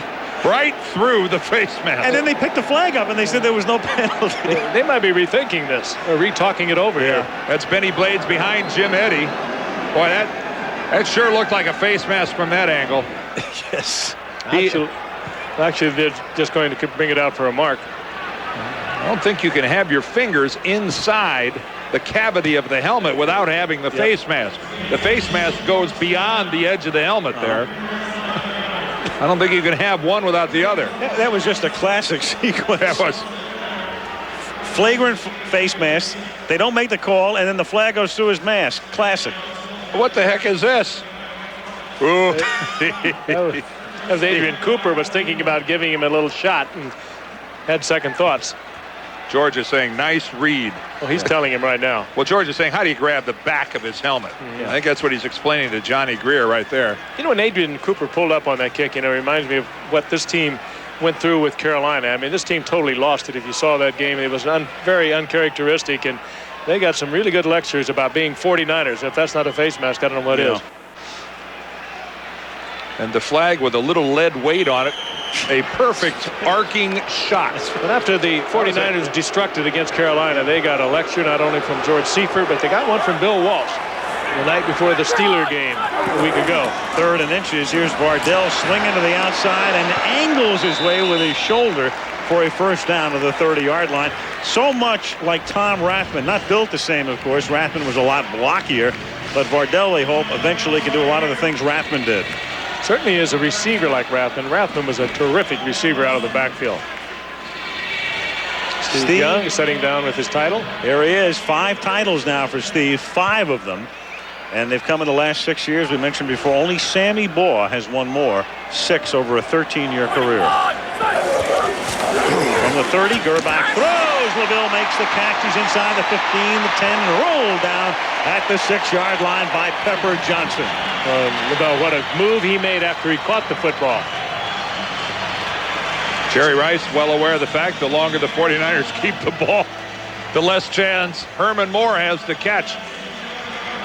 Elvis Gerbach. LaVille free agent at the end of the year, guys. Watch this move right here. Lavelle a year ago as a starting running back, caught 87 passes for the Niners. And along came Terry Kirby, and he just hasn't worked that much this year. First and goal after the 23-yard pickup from the 7.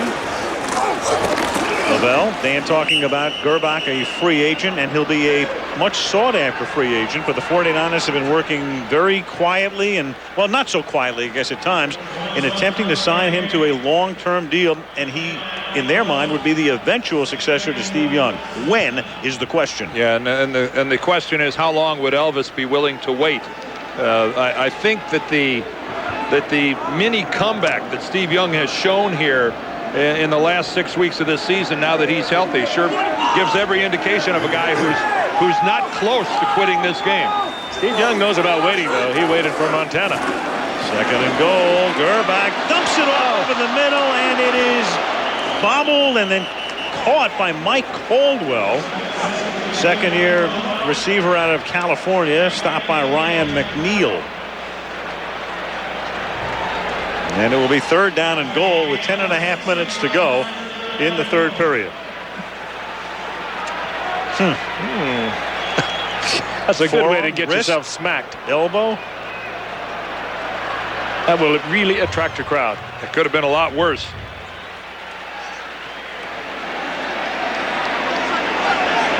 Third down goal now from the 6-yard line. Elvis, and he'll try to run it in, and does. Touchdown. Another one of those Michigan quarterbacks. Yeah, just another. They're everywhere you look now. Harbaugh, Collins, and Gerbach. Thank you very much. You bet. That's Todd Collins, by the way, not Kerry. We've been waiting patiently in the wings. Good scramble here for the big man. He's big, too. 6'5", 230-pounder. And Wilkins to try to tack on the point after to make it a 14-point margin. 49ers march down the field. The drive consumes 4 minutes, 58 seconds. And it's now San Francisco 21, Detroit 7.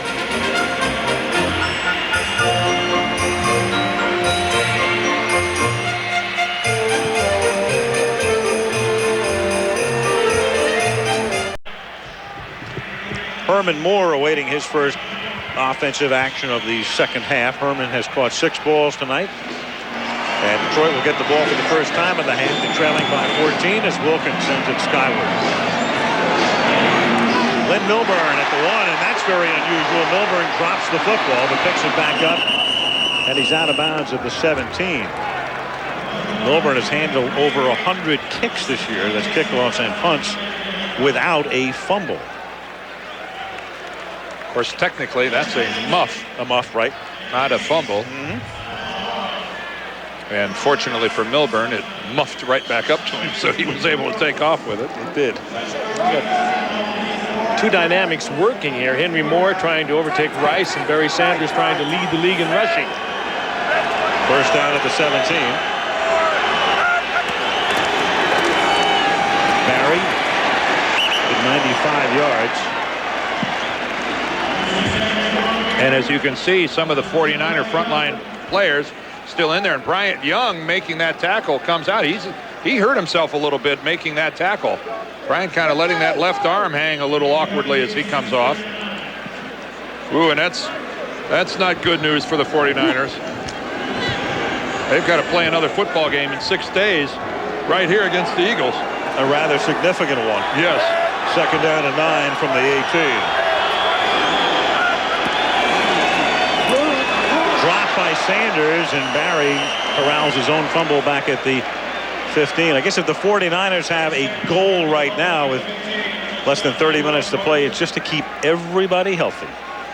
And that's not the picture of someone who's healthy.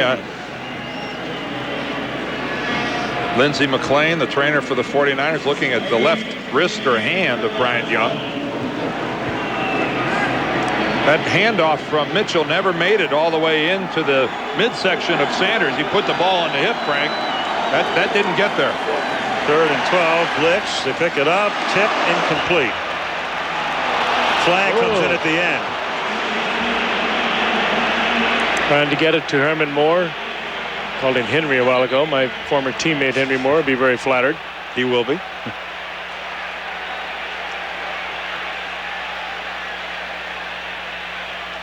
And it's against the 49ers, and that'll be a first down off a 3rd and 12. Pass interference. 33. Defense. First down.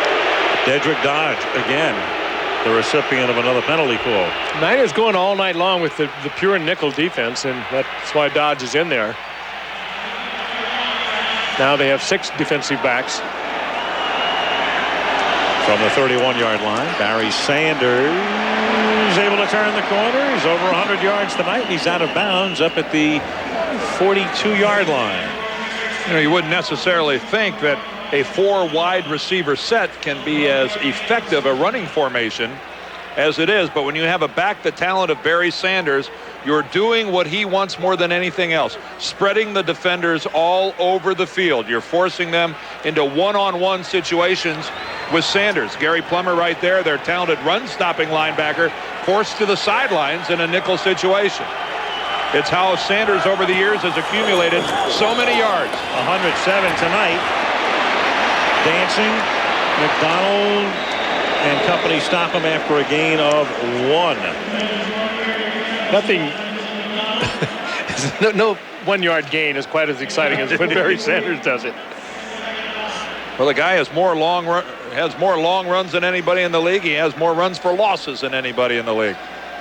There's Bryant Young, number 97. Had Sanders, lost Sanders, but he's back up, back in the hunt.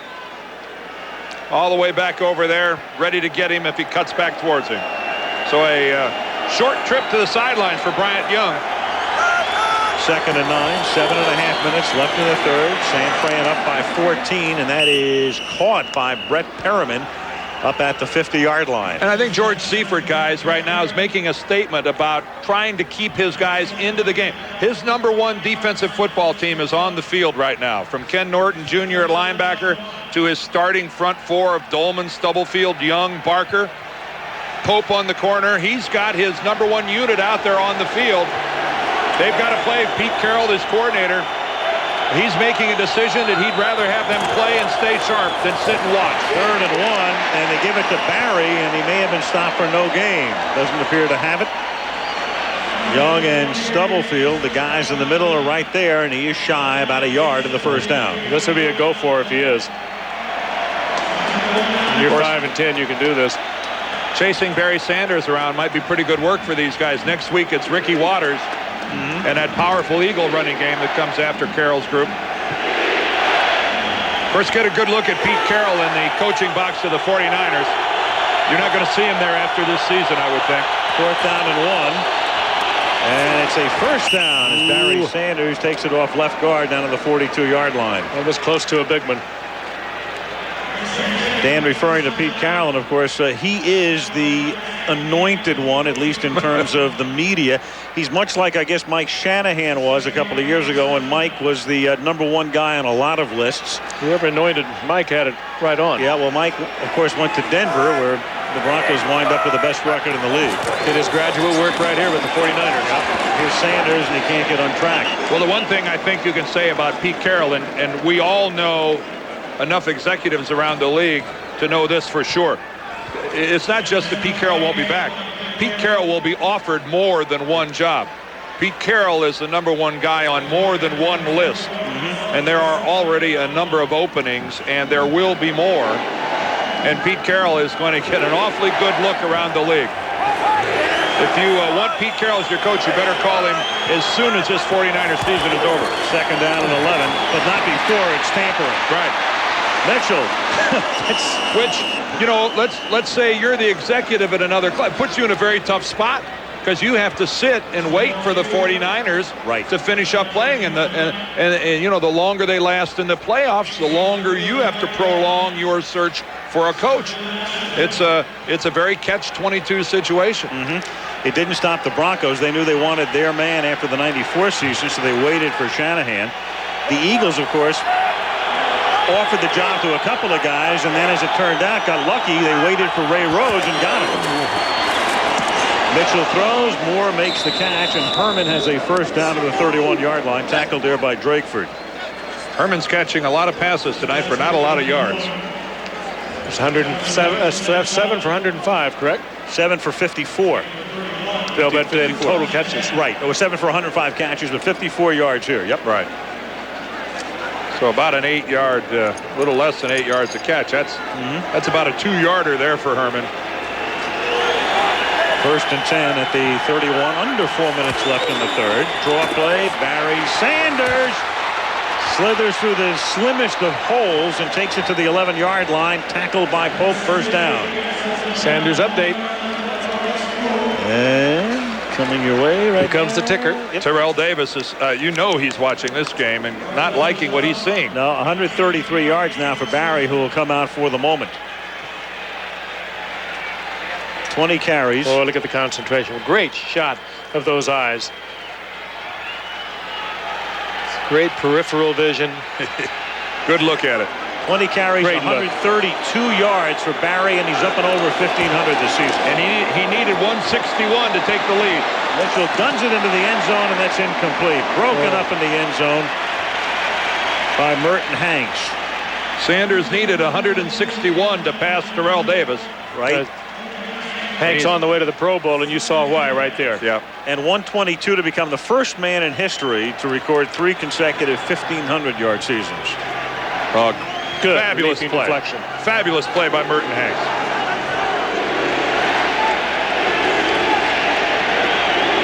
Second down 10 now at the 12. 3:08 left, third quarter. Well, this is Herman Moore territory. That's Barry Sanders as well. And he can get it to the 9, and that's all. Tackled there by Bryant Young. Now you're back to counting the number of guys in the box. And that time, Scott Mitchell saw that only 5 guys in the box for the 49ers. That dictates run. And there again, we've been talking about it. Barry Sanders. Earlier this year, A lot of miles. Earlier this year, became the first player to have 8 consecutive seasons of 1,000 yards or more. Yeah, Thurman Thomas came along to follow him. Did it yesterday, I think. Third and 7, and Mitchell throws, and it's caught at the 5 by Perriman, who gets piggybacked down by Pope and Drakeford. And so it's going to be 4th down and 3. Almost hard to believe, isn't it, that Thurman Thomas and Barry Sanders were teammates at Oklahoma State? It is hard to believe. And the Lions, down by 14, will eschew the field goal opportunity and go for it. And the Niners getting guys on the field in and out and have to take a timeout. One of those situations where you really don't know what the offense is going to do until it's almost too late. Thus the TO, 1:57 left in the third.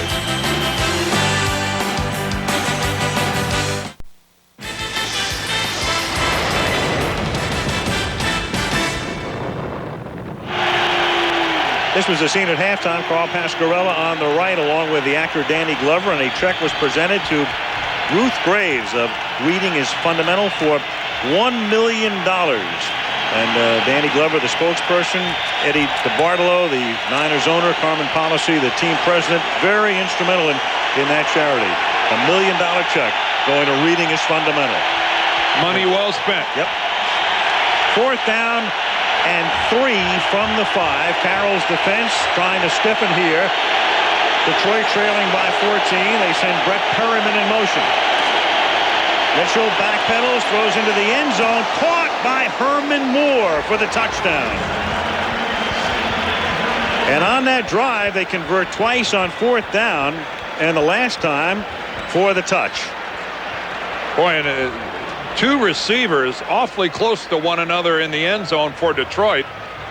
Almost a case of I'm not sure who Scott Mitchell was throwing to. Watch Herman Moore, though. He gets to the back of the end zone. But there's Morton right in front of him, and Morton, that's Morton coming into the picture. He's diving for the ball as well. He thought it was his ball. Yeah. 83 yards, 15 plays. And that drive that consumed over 8 minutes ends with the touchdown to Moore, the extra point by Hansen. And with $1:53 left in the third quarter in San Francisco, the 49ers lead the Lions now 21-14.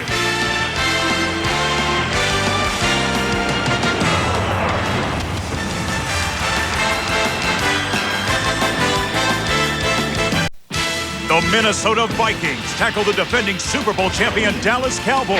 It's Game 2 of an NFL wildcard doubleheader Saturday on ABC Sports.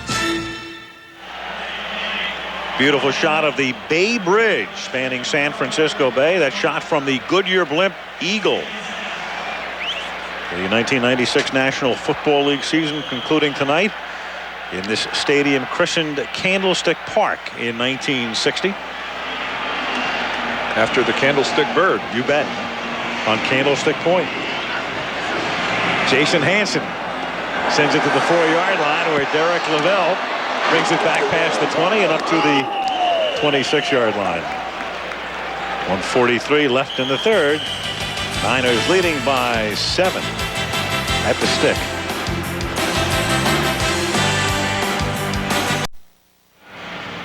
Here's tonight's Monday Night Football fact presented by Prudential. George Seifert now in his 8th year.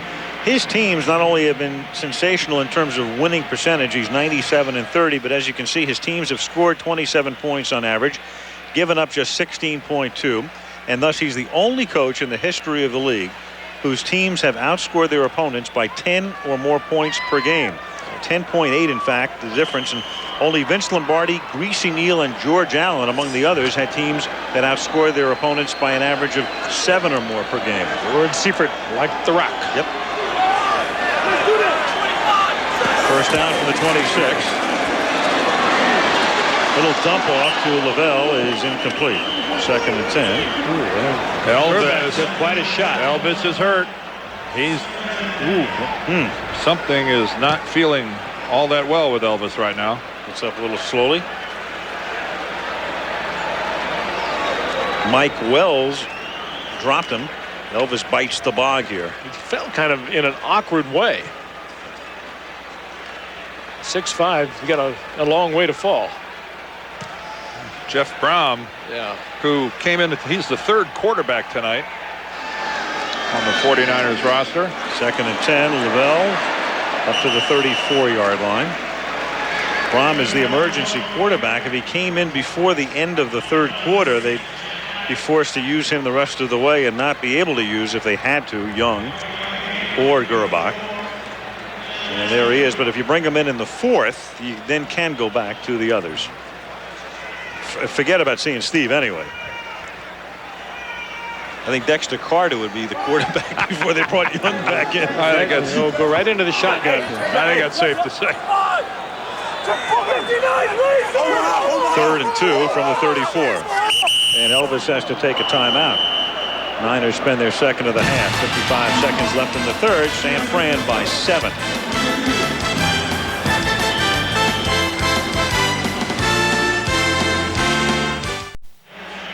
Chestnuts roasting on an open fire. The chorus, huh?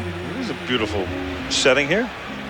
Well, you're watching a football game, and it's such a violent sport and so much contact and everything, yet all of us well aware of the fact that, you know, in a day after tomorrow is Christmas, and we're all in the holiday spirit, and we wish all of you the very best of the holidays to each and every one of you. Eric Lavelle takes a little swing pass on 3rd and 2 up to the 35-yard line. We're all anxious to get home to our families and have a nice holiday. You bet. Count down our 27th year of bringing NFL football to you, and we wish you all a very Merry Christmas and a Happy Holiday. And that's on behalf of not just the 3 of us, but our entire crew who travels with us on Monday night, from Kenny Wolf, our producer, and Craig Janoff, our director, and all our wonderful and talented men and women that make this just such a television institution. I think, like all of us, just proud to be a part of it. 27 seasons. We'll wrap it up on Saturday with a wild card action all day long. As Tommy Thompson's kick is fielded by Milburn. He is tackled at the 15-yard line. And that's where Detroit will begin its next drive with 7 seconds remaining in the 3rd quarter. Well, Wayne Fontes told us one thing. He said, I guarantee you that my guys will play hard. They're not going to roll over. They're not going to go toes up. We've had some adversity, and you can't be 5-10 without your share of adversity. But he said, I promise you they'll play hard, and they have tonight. Well, they have right along. Even at 5-10, it's just they've had an incredible number of injuries. Things that they had planned really didn't work out. Barry Sanders, who will probably get the rushing title before this game is done, picks up close to 7 here, and that is the end of the third quarter. After 3, it's San Francisco 21, Detroit 14, and Monday Night Football returns after this from our ABC station.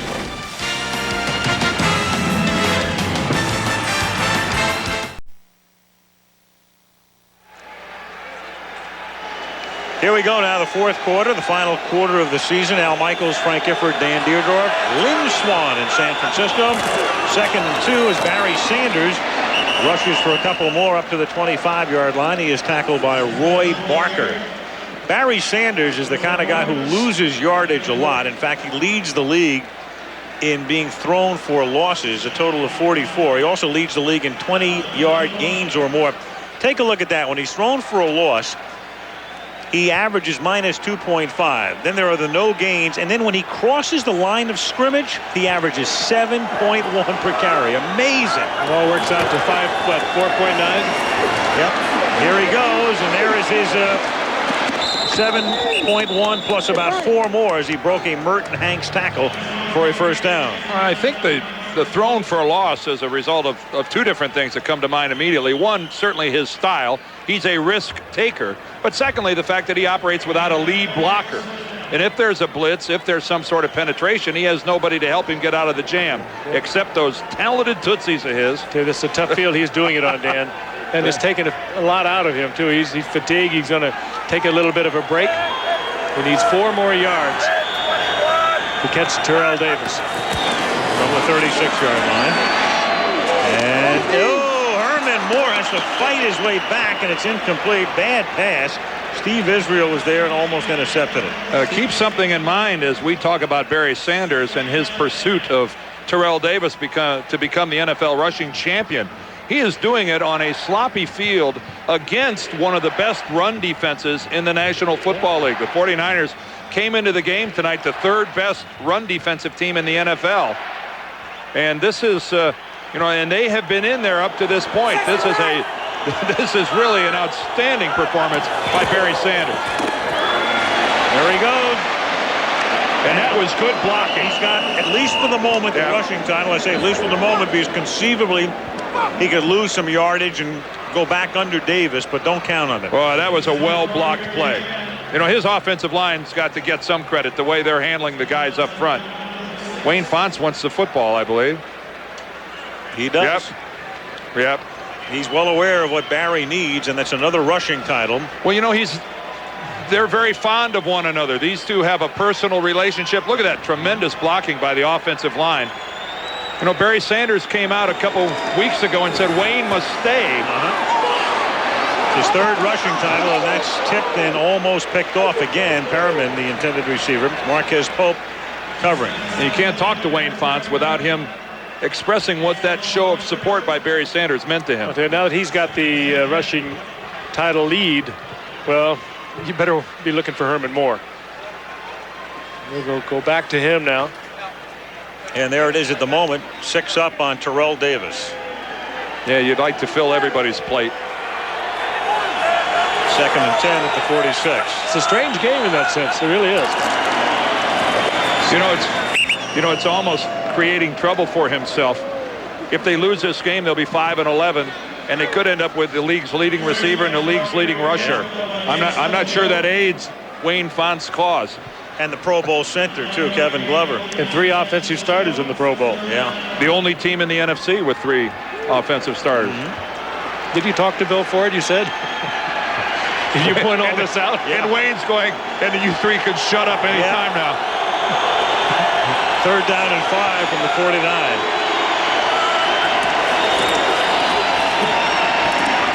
It is caught underneath, this time by Johnny Morton, and he has a first down, tackled by Steve Israel at the 38-yard line. Well, they have some receivers, don't they? Morton, a first-round pick out of USC, Brett Perriman, Herman Moore, Aubrey Matthews. Well, they led the league last year in offense. They finished number 1 this year. Coming into tonight's game, they were Merton Hanks is limping, guys. Wait a second. That's not good. There's something of note. Didn't mean to interrupt you, Al, but that, again, Can't lose sight. 6 days away from game time with the Eagles. Pro Bowl free safety. That's a coach's worst nightmare right now as Sanders picks up 4 to the 34. Well, it's the one thing right now on George Seifert's mind the rest of this ball game is coming out of this thing without losing a starter. Nobody seems terribly concerned about Merton Hanks, except he's still limping. Bet you Merton's concerned. He's going to his 3rd Pro Bowl. Honolulu. That can be seen right here on ABC, February 2nd. 2nd down and 6 from the 34. Sanders pushed out by Drakeford. And Drakeford comes up hobbling. And now Merton's back in. And Merton says, I'm fine, you take a breather. One gimpy ankle replaces the other. 3rd down and 6. 10:49 left, 4th quarter. And Wayne Fonts with a hug. Wayne is the only coach Barry's had since he entered the National Football League. 3rd down, 5. And Mitchell being chased and tackled from behind by Chris Goldman, still showing a good deal of speed in his 12th year out of Pittsburgh. Ball back at the 32-yard line.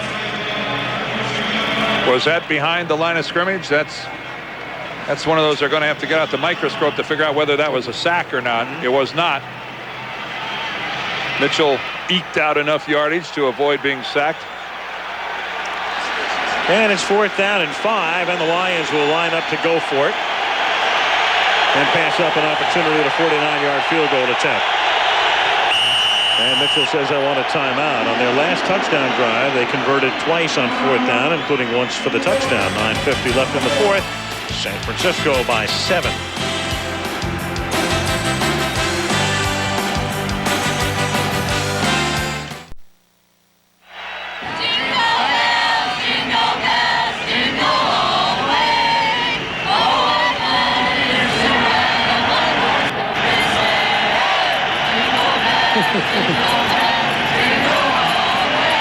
And Merry Christmas to you all on 4th and 5 for the Lions after the timeout. Mitchell throwing for Herman Moore. Incomplete and no flag, broken up by Israel. And Jerry Rice loves it because he still has the lead. And Jerry Rice, the first guy to greet Steve Israel after his play. I'm surprised they're covering Herman Moore with just single coverage. Israel had him all the way, and he made a good play. Got an arm in there to knock it away. You'll get a good view of it here. He reads Moore's eyes, gets a hand in, deflects it. Does the job for Jerry. 49er ball.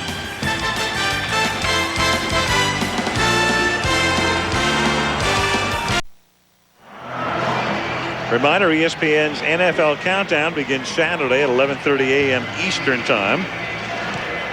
And then on the Mother Network at noon Eastern Time, it'll be the Jaguars against the Bills from Rich Stadium as Wild Card Saturday gets underway. And then this crew will be in Texas, the Vikings and the Cowboys from Irving. Mike and Joe doing the early game in Buffalo. Right, and Mark Malone, the former Arizona State quarterback. From the 32-yard line, this is Anthony Lynn. Just a little pre-Rose Bowl pop. Gain of 15 for a first down for Anthony Lynn. Jerry says, keep that ball, baby. Move the sticks. Run out that clock. He still has a 2-reception lead over Herman Moore.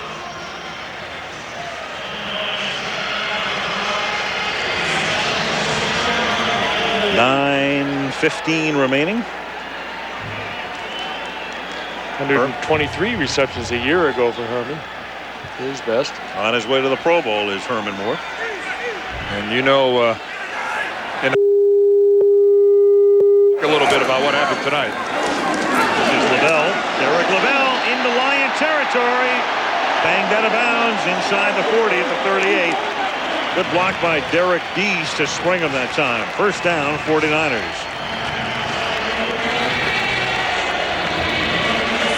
Well, the 49ers on their way, if they can win, to a 12-4 mark. Same mark owned by Carolina, but the difference would be those 2 Panther victories over San Francisco. That is the tiebreaker.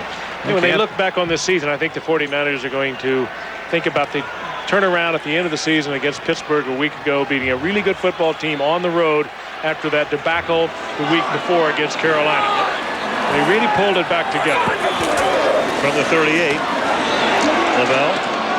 I think it's interesting to note, too, the only other losses suffered by the 49ers this season were overtime losses at Green Bay and against Dallas here. In both games, Steve Young was injured and didn't play. Postseason games since '81 when they won their first Super Bowl. When they play here, 13-4. When they go away, 1-4. And yet, during the regular season, the 49ers over the last 15 years have been the greatest road team ever. Yep. 2nd and 8, Gerbach throws. That's caught by Mike Caldwell. And he has a first down at the 27-yard line, tackled by Pepper Johnson. Well, if you listen to the players that play for the 49ers, they make road trips unlike any other team in the National Football League. Individual rooms, they do it in a classy style, and the players, I think they appreciate it and they react accordingly. Not quite at the Four Seasons Hotel, but close. Well, they charter a wide-body DC-10 or comparable airplane when they travel. They go first class all the way every time. Gerbach rolling and finds nothing available. Incomplete, 2nd down and 10. Well, that's been Eddie DeBartolo's MO through the years, and now Carmen Policy, the president of the team. Took this team a couple of years to really get it together because DeBartolo bought the team in '77, and they had Pete McCulley for a year, and they had Ken Meyer for a year coaching the team. That didn't work out, and then of course the watershed moment in '79 with the hiring of Bill Walsh. Took Bill a couple of years to get things in gear, and from '81 on, it has been spectacular. 2nd and 10, and stopped in the backfield this time is Lavelle. And it's interesting that when we were picking our Super Bowl teams, we were talking Green Bay and talking Denver, and the 2 coaches there are both disciples and graduate students, if you will, of this 49er system. Mike Shanahan with Denver, and of course Mike Holmgren with the Green Bay Packers. It's spreading, it really is, throughout the entire league. Timeout.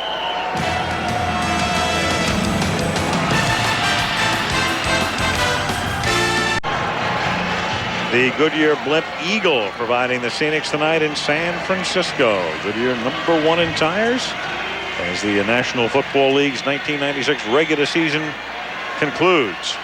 6:48 left in the 4th quarter. Rudolph doesn't have the only red nose in town. Here's a reminder, you can check out the NFL's new internet site for up-to-the-minute scores, stats, and news from around the league. It's all right there on NFL.com. I'm going to be into it. Yep. So am I. I'm going to get my little mouse and we're going to be pecking away. Move it around. Point that mouse, huh? Barry Sanders. Minutes away from another rushing title if he looks on as the Niners on 3rd and 12 have Gerbach retreat, throw, and that's dropped at the 21-yard line by Owezike. 4th down. Right in there, too. And the 49ers will attempt a field goal. Looked like it was a little bit back behind him. It looked like he had to pivot around to try to yank that toss in from Elvis. Pretty good coverage, though, and he got it in there. This one, I'm sure he'll tell you he should have caught. Yeah, that was not as far behind him as I thought. I retract my previous statements. Oh, sorry about that. Stricken from the record. That's, please. An erroneous call on my part. 49-yard attempt coming up for Jeff Wilkins. Get some Wheaties. Yep. Got it. He's got it from 49. With 6:28 left in the 4th. San Francisco now up 24-14.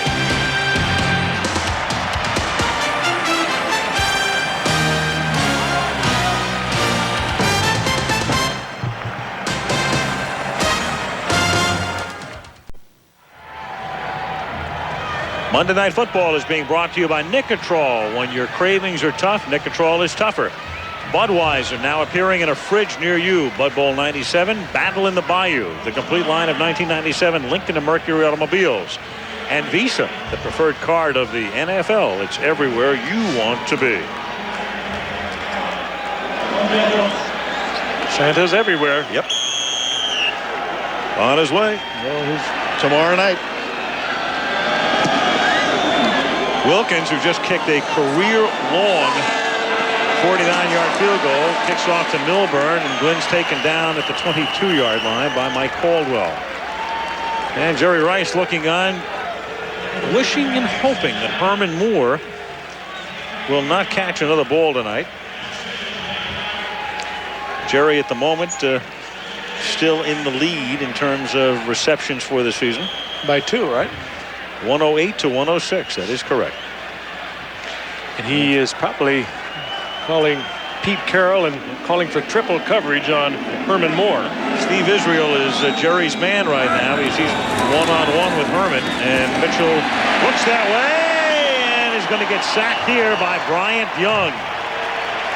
And that time they were on double coverage with Herman Moore. Yet the game within the game. And that coverage, as Scott Mitchell was looking only to Herman Moore, the coverage of Herman Moore, the double coverage, brought on the sack. Makes it 2nd down and 17 now. That's that race. Steve Young has already wrapped up the passing title. Barry Sanders has wrapped up the rushing title. And the question remains, who will lead the league in receptions? Rice or Moore? And they give this one to Ron Rivers, who is Sanders' backup, takes it up to the 18-yard line.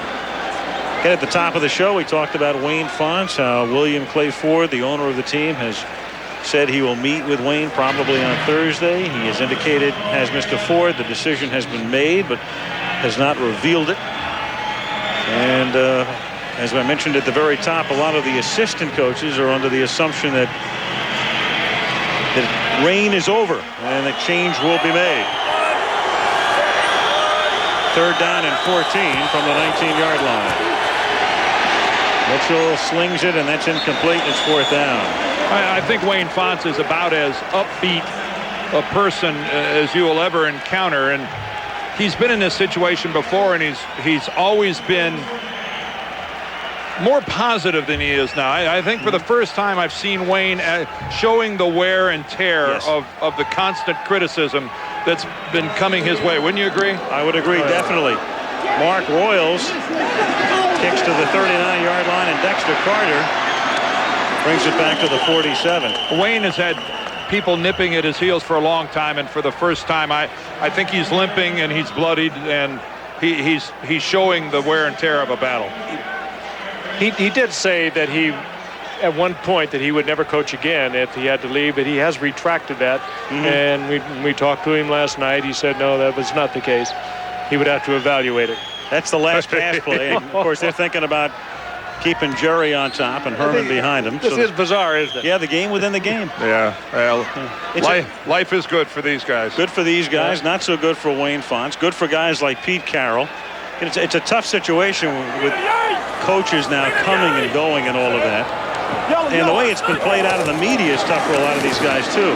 Lavelle, to Pete Carroll's credit, I talked before the game, and I said, would you mind just doing a little soundbite with us about it? He said, you know, I would normally do it, Pete said, but it's so unseemly, and you have to respect what he said, because there is so much garbage that is regurgitated now in newspapers and on television with the names of the coaches and this rumor and that rumor, and it's gotten to the point where it's ridiculous, and you forget that you're dealing with human beings.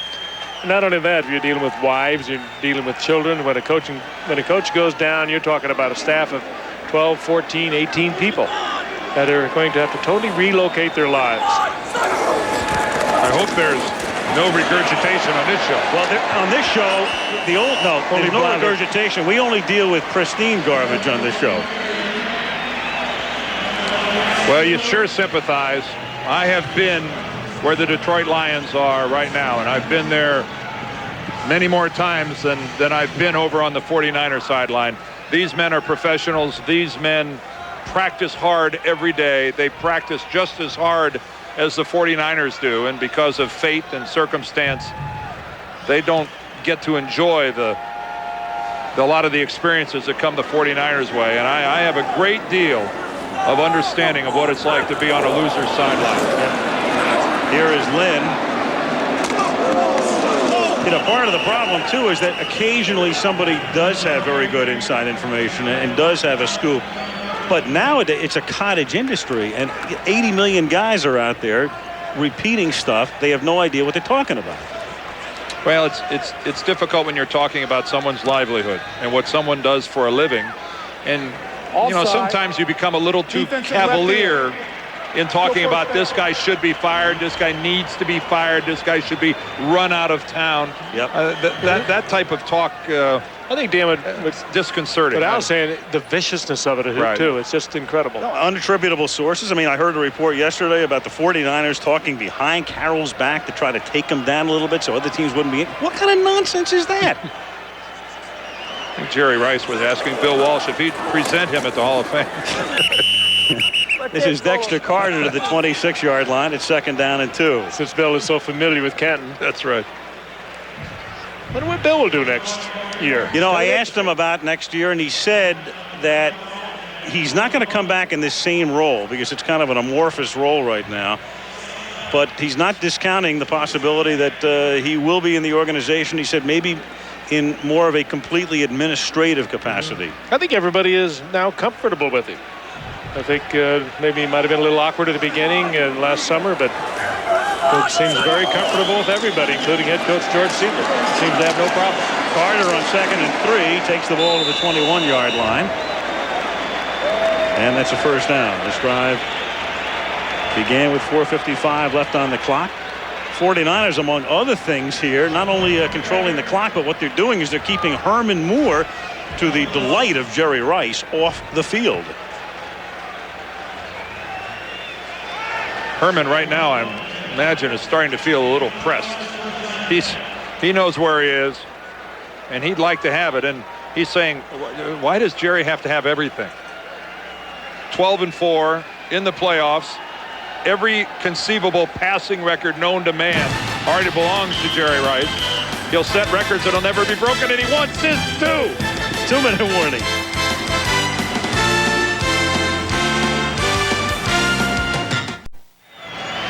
Year 27 ending. Ken Wolf, the great Wolfman, producing this show so brilliantly as always. His 11th year. Craig Janoff ends his 9th, selecting all the shots for us. Joey Chavo at the console. 28 years for Joey. Yep, that's right, playing it brilliantly. Ben Harvey, our associate producer. Ace Harvey.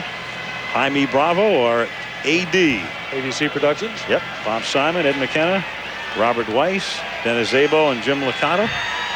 Helping to send the sights and sounds out, Victor Vitarelli and Chris Pfeiffer. The assistants to the producer, Steve Hurt, Mr. Univac, our director of information, George Hill, Malibu, Kelly Hayes, Kim Bauer, working the booth with Bill Monahan, Mark Loomis, Mark Amento, Brian McGarry, and all the folks, Donnie Schultes, providing the sounds for you.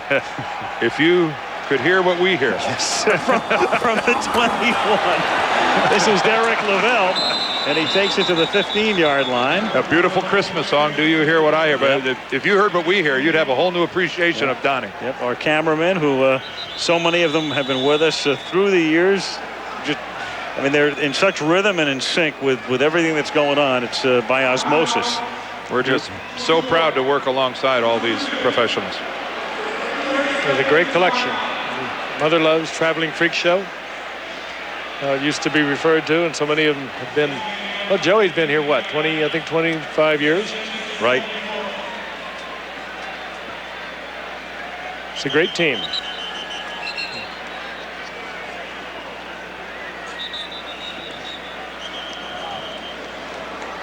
And proud to be, again, right now, it's the #1 rated show on ABC as we wrap up our 27th year. Appropriate position. Detroit has just taken a timeout. They're going to try to get the ball back if they can and get Herman Moore the league lead, but the Niners have other ideas. Derek Lavelle Takes it to the 11-yard line. That's close to a first down. And the Lions are caught between the rock and hard place here because they'd like to take a timeout, except it's a first down now. And they'll take it anyway. One of the names that just went by there, want to thank Mark Mandel for all the help he's given us during the course of the year. Our director of public relations here at ABC Sports, who certainly works with the three of us an awful lot to help us out.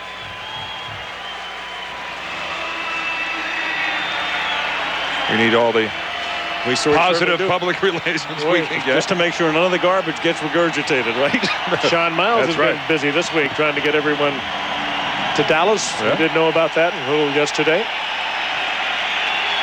And that's where we'll be. We'll be in Dallas.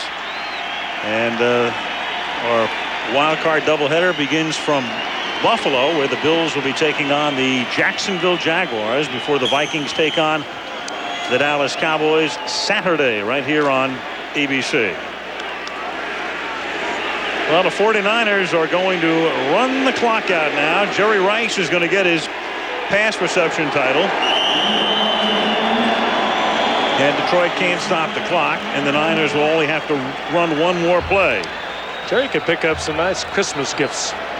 Number one for the defensive team that shut the Detroit offense down, and for an offensive team with a lot of fill-ins here in the second half that has controlled the clock and kept Herman Moore off the field. And the crowd reacting to the scoreboard that puts up the NFL reception leader for 1996, Jerry Rice, with 108.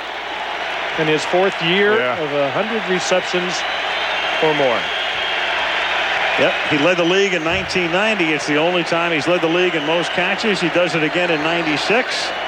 49ers are a wild card, but they'll go into the playoffs on an up note. Steve Young healthy as a horse. Jerry Rice, as always, performing at the highest level. The defensive unit doing a terrific job. Only one hitch in there, Giddy-Up, that I see, and that's they can say that they don't need a running game. I think you do. Well, that's why they rested Terry Kirby tonight, gave William Floyd the game off. George Seifert said both guys will be ready for action come Saturday when they meet the Eagles. They're good, but they're not the same without Ricky Watters. You had a look, though, at number 84. He's back. He's healthy also, and he makes a big difference. Brent Jones. That'll wrap it up from San Francisco. The 1996 National Football League season is over. And it ends here on Candlestick Point with San Francisco beating Detroit 24-14. Until Saturday, Al Michaels, Frank Gifford, Dan Deerdorf, Lynn Swan saying good night from San Francisco.